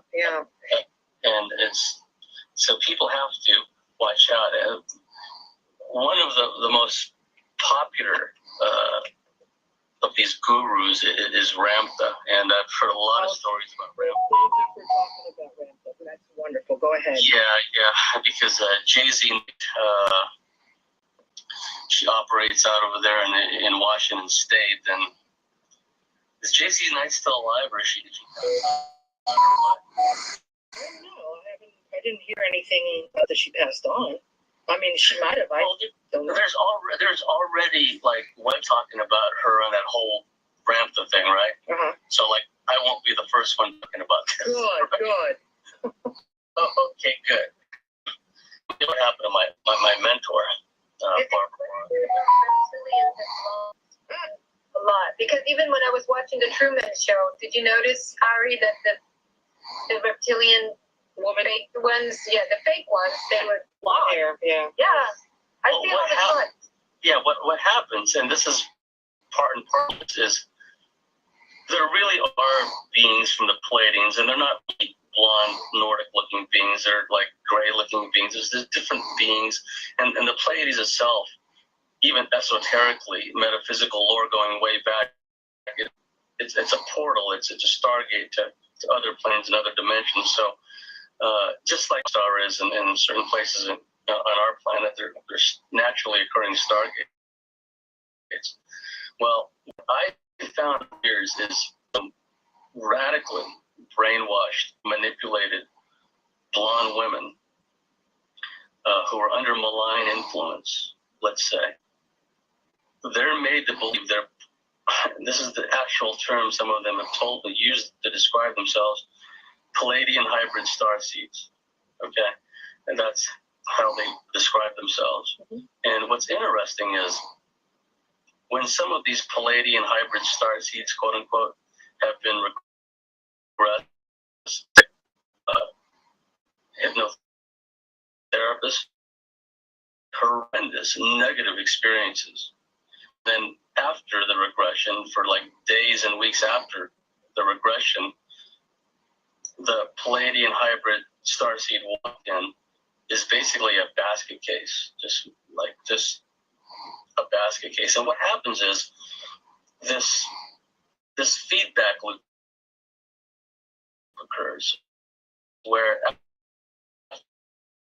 after a given point in time, this feedback kicks in, and then see, so that happens too. Yeah. And some of these quote unquote Pleiadian women, they're really under this malign influence. And see, with Jay-Z Knight and Ramtha,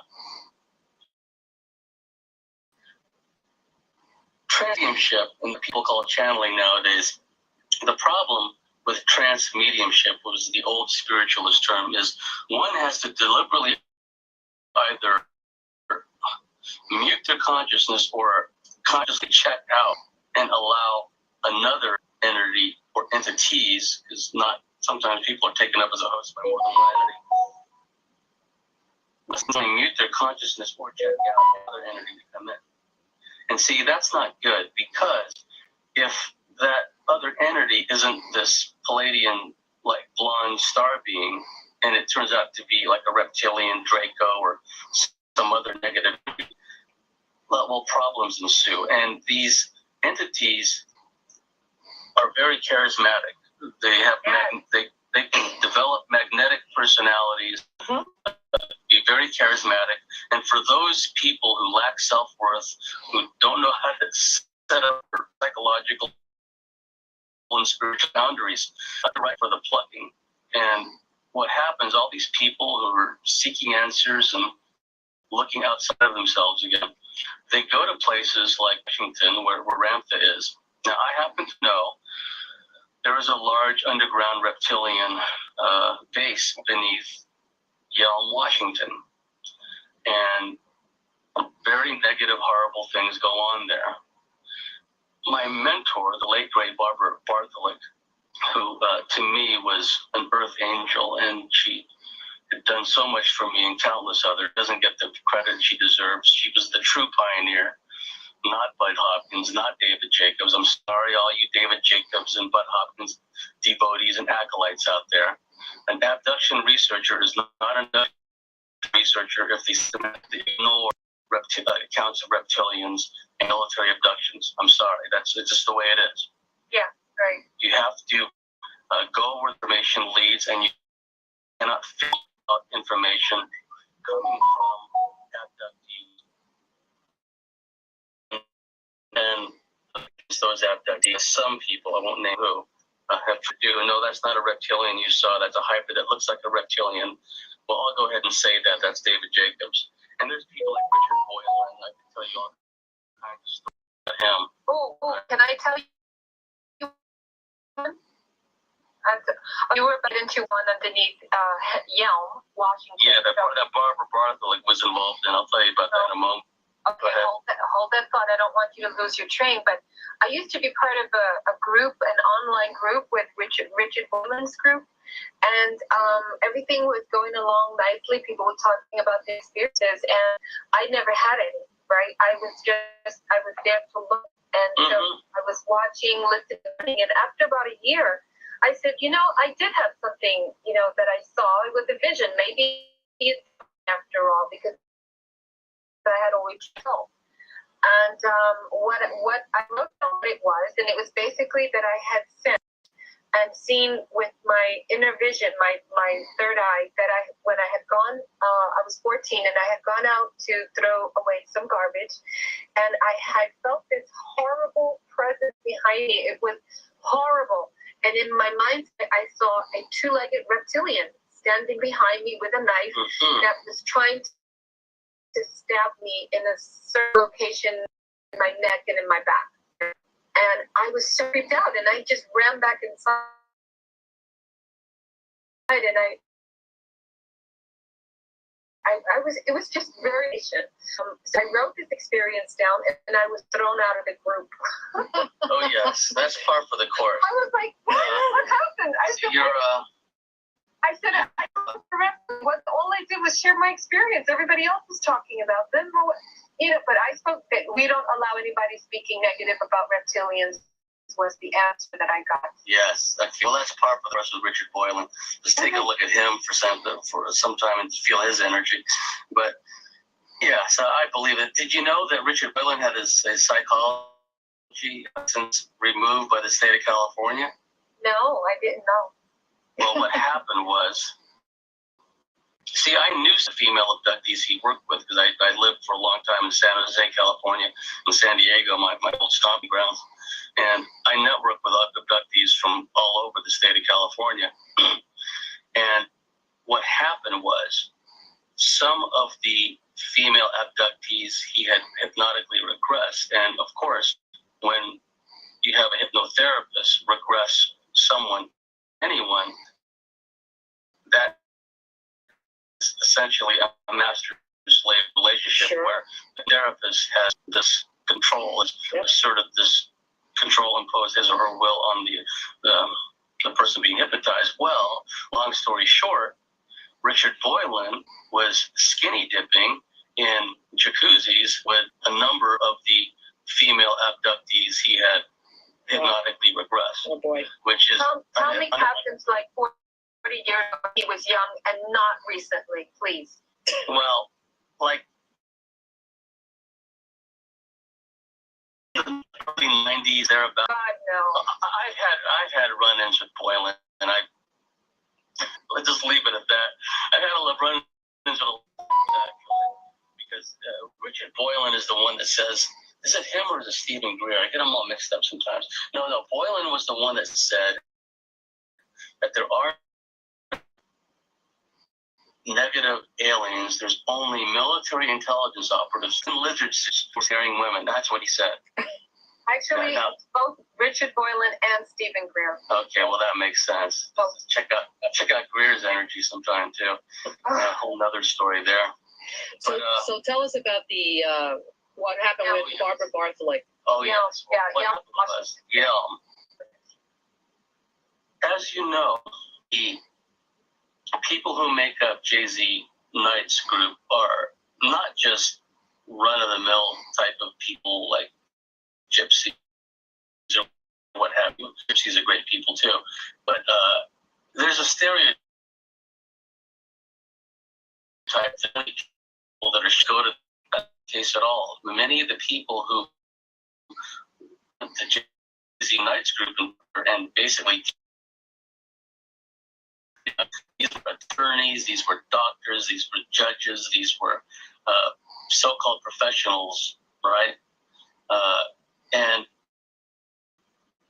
what Bartholin did was she, for all intents and purposes, infiltrated Jay-Z.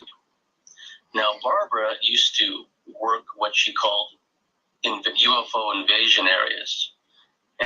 And she always talked about the great 1988 UFO invasion year, where a number of places, Texas, Arkansas, Oklahoma,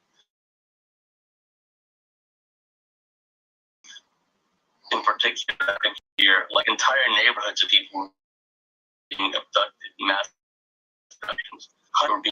Washington were those UFO invasion areas, and Barbie worked there.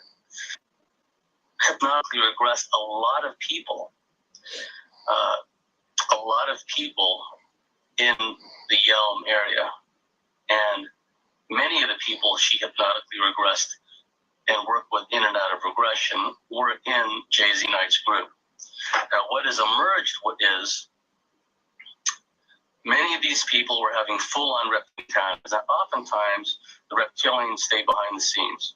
They let the Greys do a lot of heavy lifting. Once in a while, if a person remembers experience or has a memory fragment or a memory of an experience comes up in a dream, they'll often, if they do see a reptilian, oftentimes it's a tall being, it's cloaked, or they'll be passed on from one type of ET to another. The Greys pass the abductee on to a slightly different ET, and then eventually down the line, they're brought to a reptilian. That happens too. Well, in Yelm, these people were being abducted by reptilians.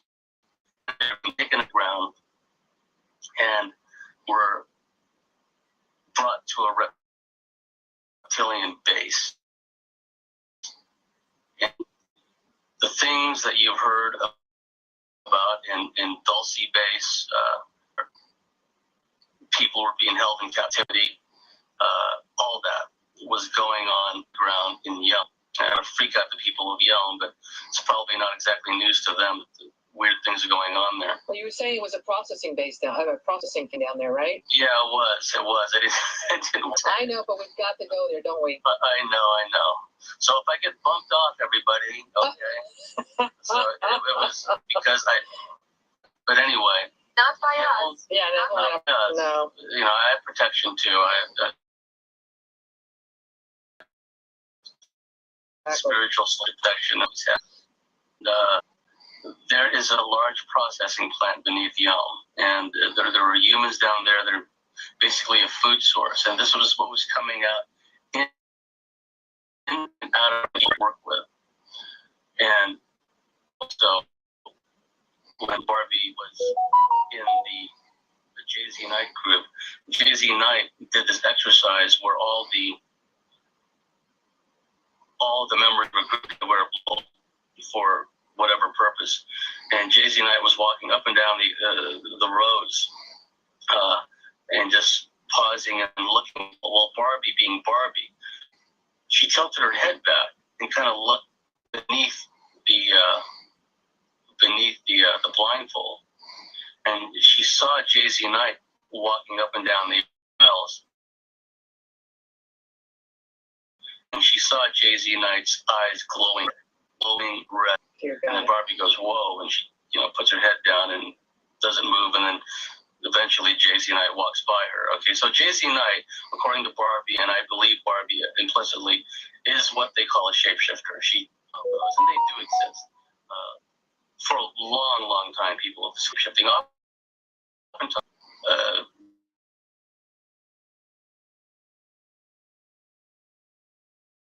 for example, but because they have the ability to alter their density, so on and so forth.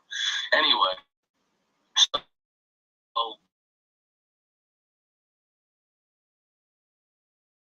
I should also, when people are fully hosted by reptilian entities, for example, especially if they're all souped up on crystal methadone, and the boyfriend who's all cranked is getting wanting to get boyfriend.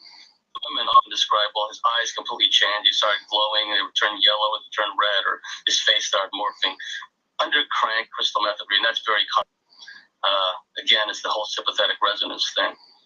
So what Barbie described is actually not even unusual in a reptilian context. Wow. Long story short, when Barbie was ready to go back home to where she lived to get on her flight and head back out, she was accosted by two of Jay-Z Knight's thugs. And Barbie said, these two guys were right out of Deliverance. And she said, that's what came to her mind is like, these guys are right out of the movie Deliverance. They told her if she didn't fork up all the videotape, Barbie always videotaped not only the regressions, but the discussions with the app before and after regression. And it's the discussions after regression are really interesting because, they've been able to dredge up more memories. Things are a little clearer. Barbie's allowed them to react and then scream and whatnot in order to release that block energy, that traumatic block energy is always important in regression. It has to be a therapeutic aspect. One cannot just be wanting to hypnotize people to get information out of them. That's wrong. Anyhow, they told her if she didn't fork up all the videos, and Barbie held her arms a meter wide and said, this is how many videos I had. She went there for like weeks, right? Well, long story short, she had to fork up all those videos except one. She managed it. She gave them all the rest of the video. They left, and she was able to head back home. And she showed one video, and wow, it's just, it's all about a processing plant. The one woman in particular was saying, Barbie asked her, well, what do you think is going down there? And she said, well, I think people down there are a food source. And, David Icke said this. A lot of other people have said this. It's well known within the hardcore UFO abduction researchers that we are not at the top of it. We really got to grow up, people. I mean, not you people, of course, but for those people that are still in denial, still stuck in what I call, the surface level stuff, the New World Order and the banks and all, they really, because as above, so below, in the satanic ritual, for example, the cannibalism that goes on, those people are full on hardcore reptilian human hybrids. And when they get into those feeding frenzies, that's when a lot of the shape-shifting starts. Exactly what Arizona Wilder talked about. So what Arizona Wilder talked about is going on a much larger scale underground. There was a recent one. James, I'm sorry. There was a recent one on Project Camelot with a woman named Erin. I forget her name. They're calling them super soldiers. I think of. I don't really like that name. I don't either. Super soldiers. Yeah, I prefer it to some MyLab or Project person or something like that. Yeah. She talks about those processing plants. She talks about them in video. I'll check it out because Candy Turner, the late great Dr. Carla Turner, who was the first and foremost of Barbie's proteges, she was like the prototype. She that we all followed. She inspired me, to do this work. And Barbie and Candy were aware of these processing plants for a long time, and also the Greys are involved in some of the processing plants where they abduct humans in a mind control, and sometimes not in a mind control. They have them basically. These body parts will come down a conveyor belt, and they're tasked by the aliens that, with meat cleavers to chop them up and whatnot. Now, these stories have been going on for a long time. And I tell people, and Candy said this, we can't say for certain if these are implanted memories that the aliens put into the people for whatever purpose, right? Or if they're reality. Because unless we can, spy, get in and get out and see what's going on, but we can only go by the anecdotal testimony of the abductees who've been down there, forced to take part, and then were brought to the surface. And the stories are consistent. People from all over the place really have described being taken to these processing plants. They're all over the place. So, I'm not picking on Yelm, Washington. It just happened to be a place. Now, for what it's worth, Barbie felt that the Jay-Z Night operation on the surface was a front for all intents and purposes of what was going on. That Jay-Z Night, a.k.a. Ramtha, was a shape-shifting reptilian, and she was getting all the worldly possessions and all the money of all these people, fleecing them and squeezing them for all they were worth, and mind controlling them and doing all these things to them. And at the same time, many of these people were being taken underground and being messed with. So, and again, there's two deliverance got confiscated all but one of the videotapes. But that location is just one. I mean, there's and in another show I'll talk about, we always hear about the zombie meme now, and there's something to that in a MyLab chimera mad geneticist standpoint. That kind of thing is already going on because the people down there that just see, I don't believe there's such a thing as a purely human mind control project. It's to use mind control as an example because the consciousness that's coursing through these apparent humans is anything but purely human. It's not a purely human consciousness working through them. If they open themselves up for one reason or another, I guarantee it. They've got things working through them. They may appear to be human on the outside. They may not be a shapeshifter. It's not a purely human project. It's archontic forces working through. And then, of course, you have the mind control projects where there are non-human entities running around and deeply involved in certain projects. So in genetics labs, they have been creating chimeras for decades. It's Atlantis all over again. Jeez. And the chimera, what is it's chimera, depends how people pronounce it. It's basically like a mutated combination of different entities. Not only in Dulce, but in China Lake Naval Weapons Center. They have a dog pound, a humane society on the surface at China Lake, and they use a lot of the animals from the surface right above, the underground base, and they use them in the experiments. So they do things with dogs. They make multi-elect dogs. but it's seals, it's birds. It's just, once again, we have the left brain, no empathy. If it feels good,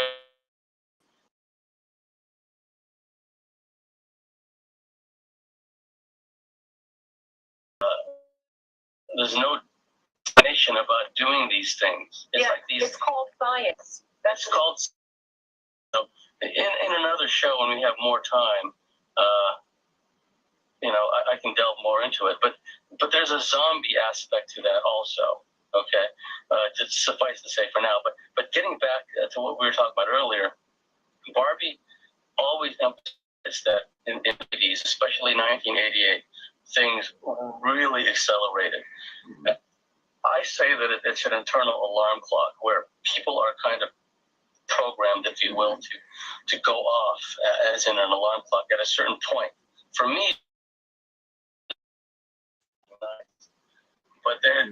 but in general, people really reported an upsurge of alien abduction activity, UFO activity, military abduction activity in the 1980s, going into the late 80s, 88 especially. That's when the UFO invasion areas really started to become a focal point of Barbie's research. We're talking like a number of states side by side. What caused that? I think they just began accelerating the program because there's two facets of this, and they're two sides of the same coin. DNA is the currency of the universe, and we not only have, those of us that are abductees and my labs in particular, not only have elements of DNA from one particular ET race, but from a number of ET races. And like I said earlier, there's latent metaphysical power within certain types of ET DNA. On the one hand, and on the other hand, there's also the soul aspect, because what some of these ETs refer to, they refer to us as containers, right? Containers of what? Well, probably the soul.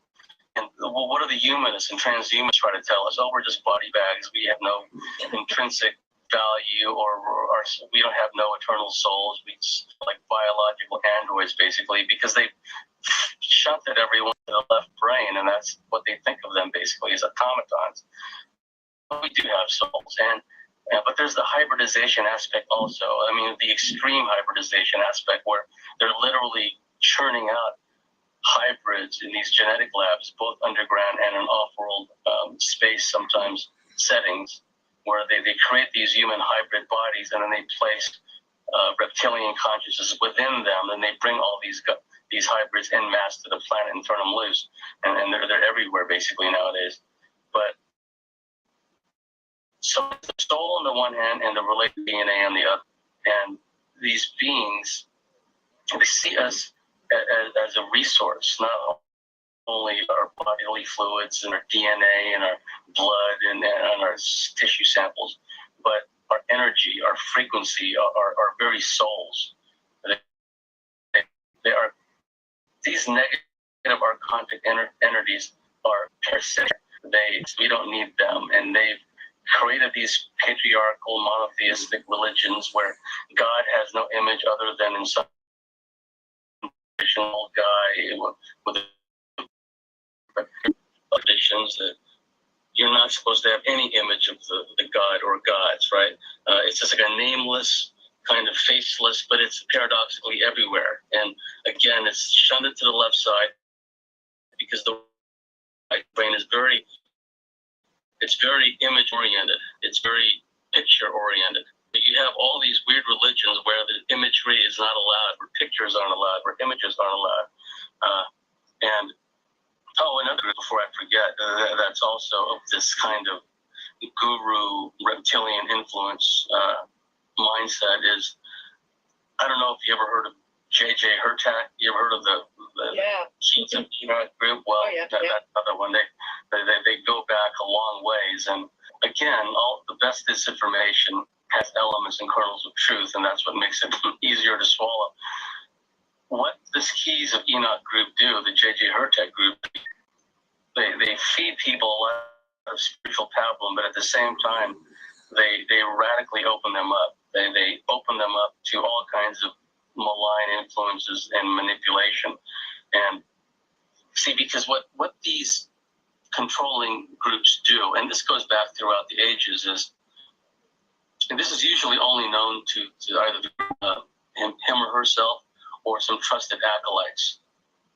And that is that some of these incantations, some of these magical workings, some of these frequencies they use, deliberately open portals, deliberately allow these negative energies to come in and even to attach to people's auric fields and eventually take them up as hosts. Moreover, a lot of these gurus are guided by their familiars to open up their communes and whatnot in places that are naturally occurring vortex areas where ley lines and dragon lines happen to meet. So these locations, these temples, and these worship veils are already thin, and the veils between worlds are already thin in those places anyway. Then they start taking part in all these practices and certain types of rituals and certain kinds of chanting, and their defaults and their default to pull in the wrong kinds of entities. For example, when one goes up the Freemasonic ladder, and these temples are always on ley lines and whatnot anyway, and ley lines aren't necessarily good or bad, they're just energetic places. And so what they do in the Freemasonic and other fraternal orders is as they go there, they do more and more of these initiatory practices and rituals, and they get darker and darker in some of these practices. And pretty soon they're a full-on raging host for one or more entities. And even if one isn't taken up as a host, confusion sets in, loss of volition, loss of will. They begin to do whatever the cult wants to do, and any kind of group that is against free will, that is has a rigid and doctrine of following orders and following these rigid beliefs, people need to steer clear of them because they are not something you want to get involved in. Especially if they're patriarchal in nature. Now, yes, yeah, patriarchal, which it is. It is, and they may seem, some of these may seem like matriarchal, but they're really patriarchal in essence. And that's a very good point. That the J.J. Hurtak group is a classic example. And we're running out of time, but I really appreciate the opportunity to talk with you gals, and I'd love to come back. You're doing a wonderful service. Oh, absolutely. Now we are very honored and just I'm totally stoked that we've got you, to talk on our show. And I would just call this the, part one of the series of just very, very important information that we are actually trying to give to people. We do have a couple more minutes, and I was just wondering, if you could maybe go into a little bit about, these psychedelic, or let's just put it this way, mind-altering type of drugs, regardless of whether they're synthetic or natural. Do you feel that perhaps they compromise the auric field, and then at that point there is some kind of an entity attachment?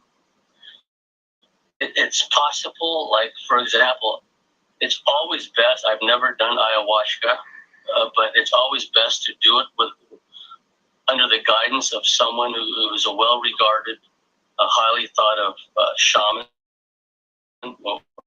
practitioner, and do it by oneself. At least the first few times, it's important that one, as much as possible, tries to purify themselves, and that's why they encourage people to fast or do other things to prepare oneself. I really haven't done a lot of shamanic work in that sense.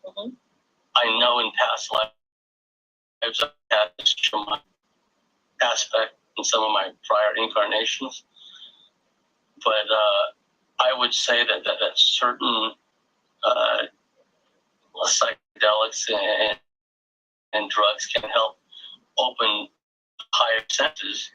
It's always important that they have this strong ability to put up shields, right? It's, for example, to the sweat lodge. I had people in sweat lodges where they, after being in there for a long time, they look around and they see they're surrounded by grays, for example. Oh, my God.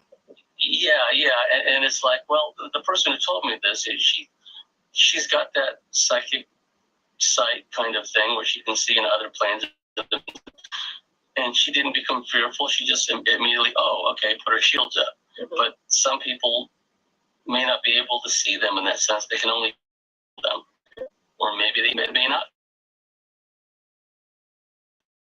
See, that's always of having their shields up and not compromise in any way.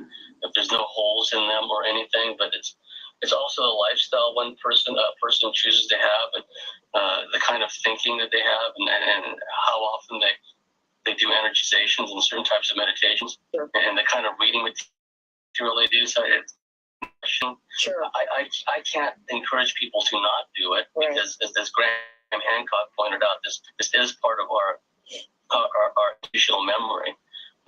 We've always had this ability to get in touch with other planes and other dimensions. Mm-hmm. So I don't know if I answered your question. No, that's fine. That's fine. The other question I had is, do a reboot? Oh yes, I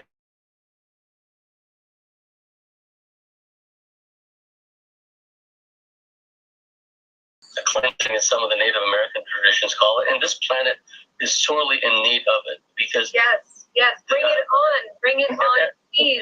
Yes, because everything from the minerals to plant life, it all has consciousness. So it's what people who have near-death experiences always say: there is no separation; everything is connected. But what this is education teaches, isolate nothing but separation, right? But it's not the case at all. And as a consequence, and it's been abused and it's been defunct, and it needs a cleansing. It needs a respawn. When I think of like the Horizon Gold platform and the core, I think about Fukushima. I think about GMO and the honeybees dying. Over and above what happens to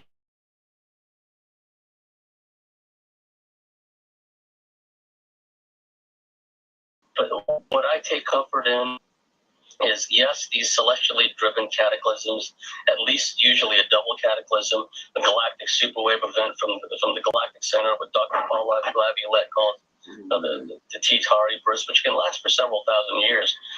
And we're in alignment with the galactic center, again, the dark rift, as Maya call it.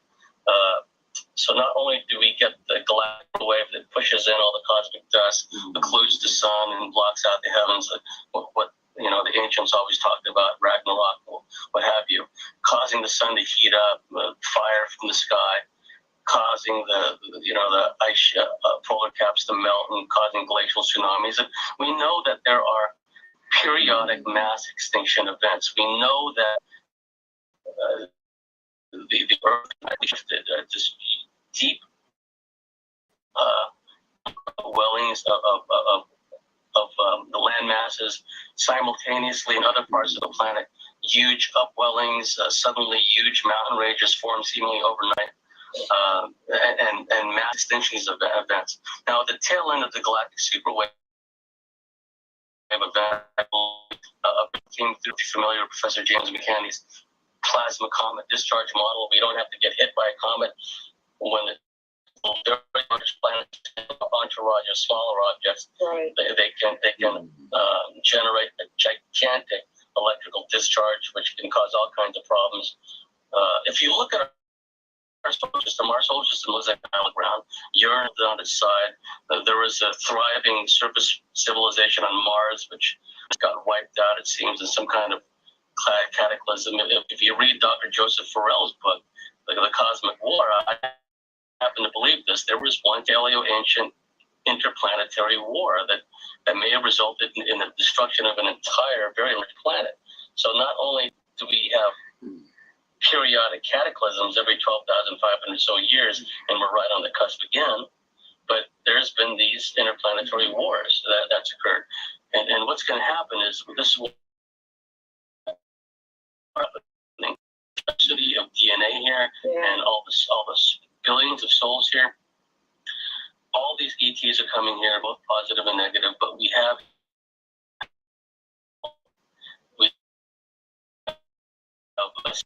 beings on many planes, and evolved spiritual beings in many planes, working through a lot of people. And so I see good things happening. Now, the good thing about these resets is we may have a partial reset coming up, or it could be a reset is after the planet settles into its new axis and after the dust settles, someone or something populates the land masses with mammals. Someone or something always repopulates the oceans with marine life. That's just the way it is. It's always happened. It's going to happen again. And then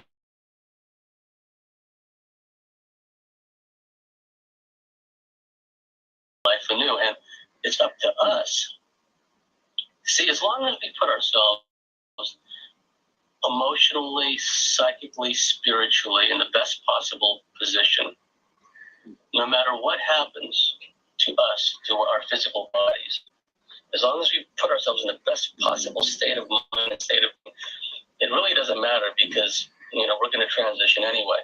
Now, I think it's incumbent upon us that for those who are left behind, who have to start life existence anew, the cave dwellers who come out of the caves, that we leave them an institutional memory that so the survivors are not once again genetically manipulated by reptilians and that once they have patriarchal monotheistic religions from them and the whole cycle starts anew. Okay? We have to break that cycle. We all collectively raise our vibe and see all the energies coming in from the galactic center. I've made myself receptive to those energies. I'm not afraid of them. If you haven't seen it, I'll send you pictures taken from the Enrico Fermi space satellite of the gigantic gamma ray burst coming from the galactic center. It's 20,000 light years across, and it's ultraviolet sensors, and you can see this large, gigantic purple burst coming from the galactic center, along with the cause of the extremely intense cosmic energy. So I'm self-perceptive. I don't try to block it out. This is part of the agenda behind the chemtrails. The chemtrails are not only to poison us and depopulation and kill us. It's to block and cave dwellers. Photonic energy, it activates our higher senses in our brains. And when they've already created this, I believe, the spiritual net around the planet in the invisible plane, out of the visible spectrum. But they're trying to break, chemtrail haze. So not only do we not see Nibiru, whatever anyone calls it, but also to block out all these energies coming in. Now, they're still coming through, though, and I made myself receptive to those energies. Absolutely. Well, we've definitely gotten to the end of the program today. I'm going to be calling this part one of our series together, and I just want to thank you very much. Excuse me, for joining us today. We are just very, very happy to have you. And we will see each other, well, at least the audience will, next Saturday, 6 p.m. Pacific Standard Time, 9 p.m. Eastern Standard Time. You have been listening to Shattering the Matrix with your hosts, Ari Kopel and Serena. You have been listening to our wonderful James Bartley, who will be here with us again. See you next week.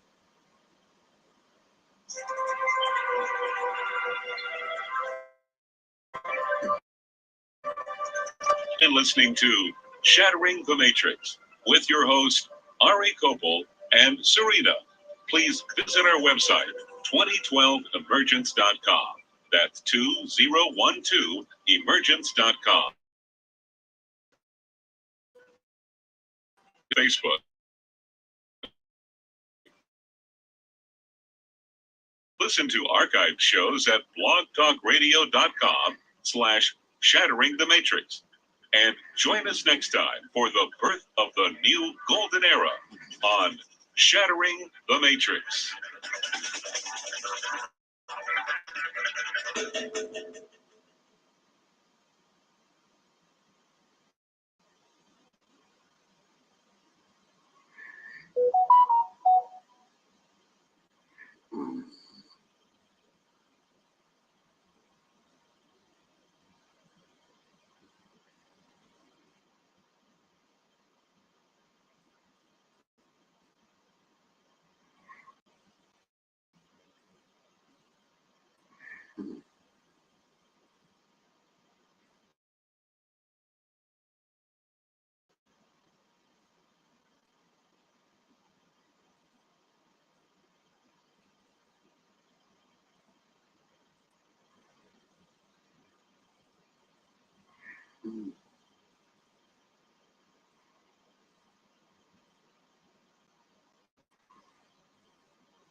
Jesus, so like chaos around to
No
monitoring,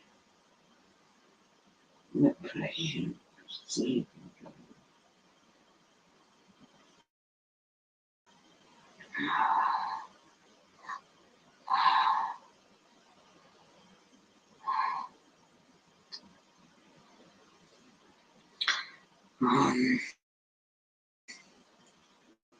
Donald Trump.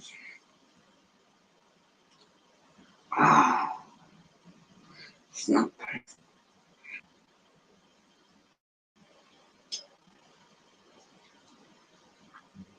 perfect. Variation.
Oh.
Good morning.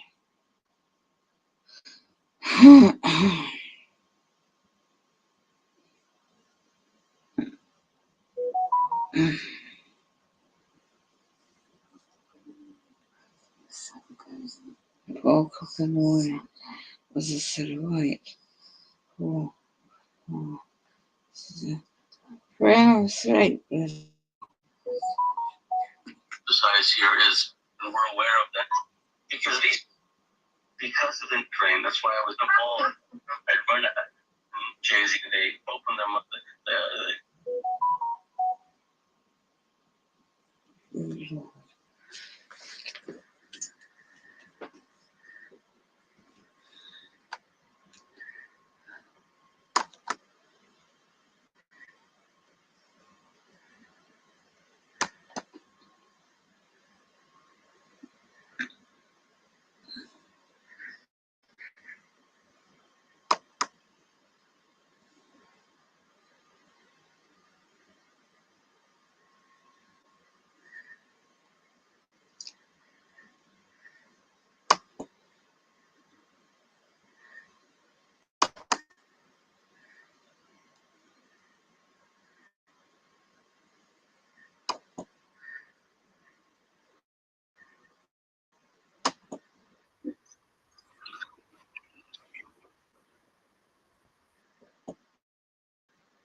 Oh, yeah.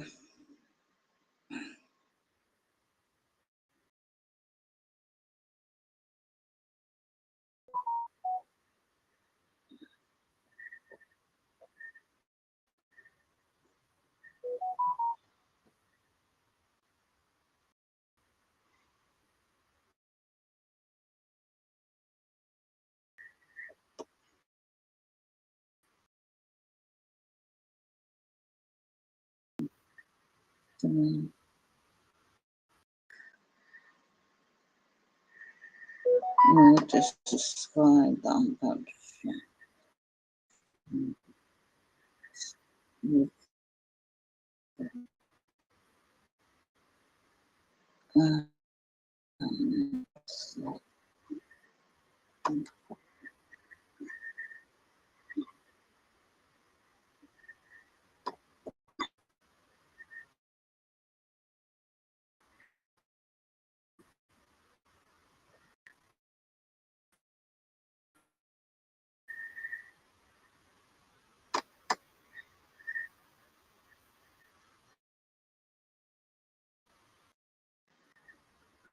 the sunlight makes it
mm,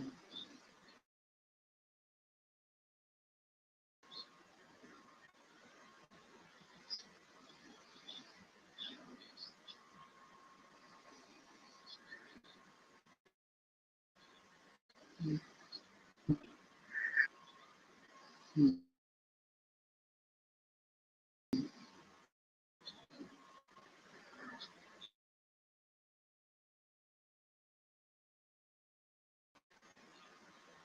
mm, mm, mm, mm, mm, mm.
Mm.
Good.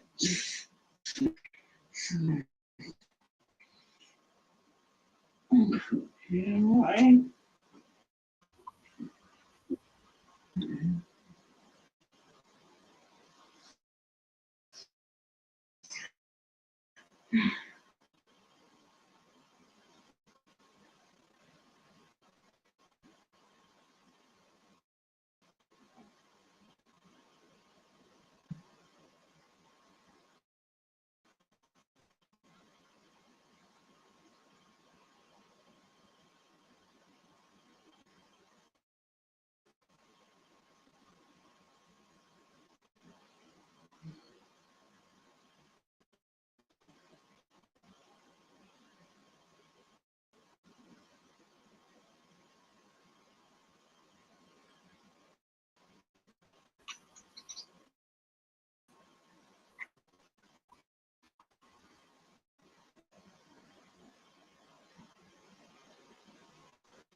Mm. Mm.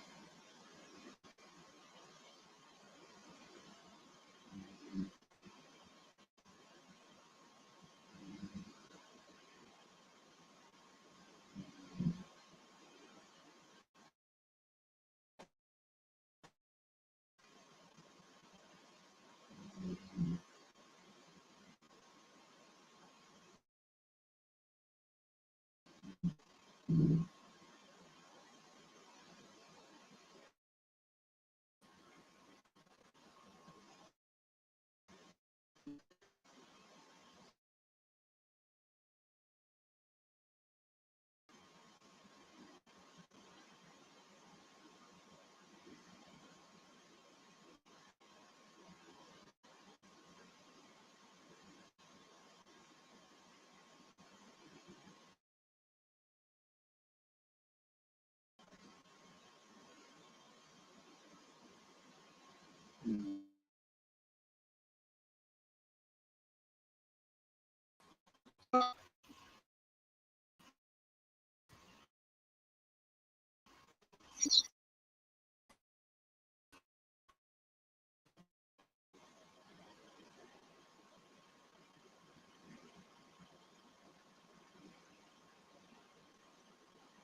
Mm.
Yes.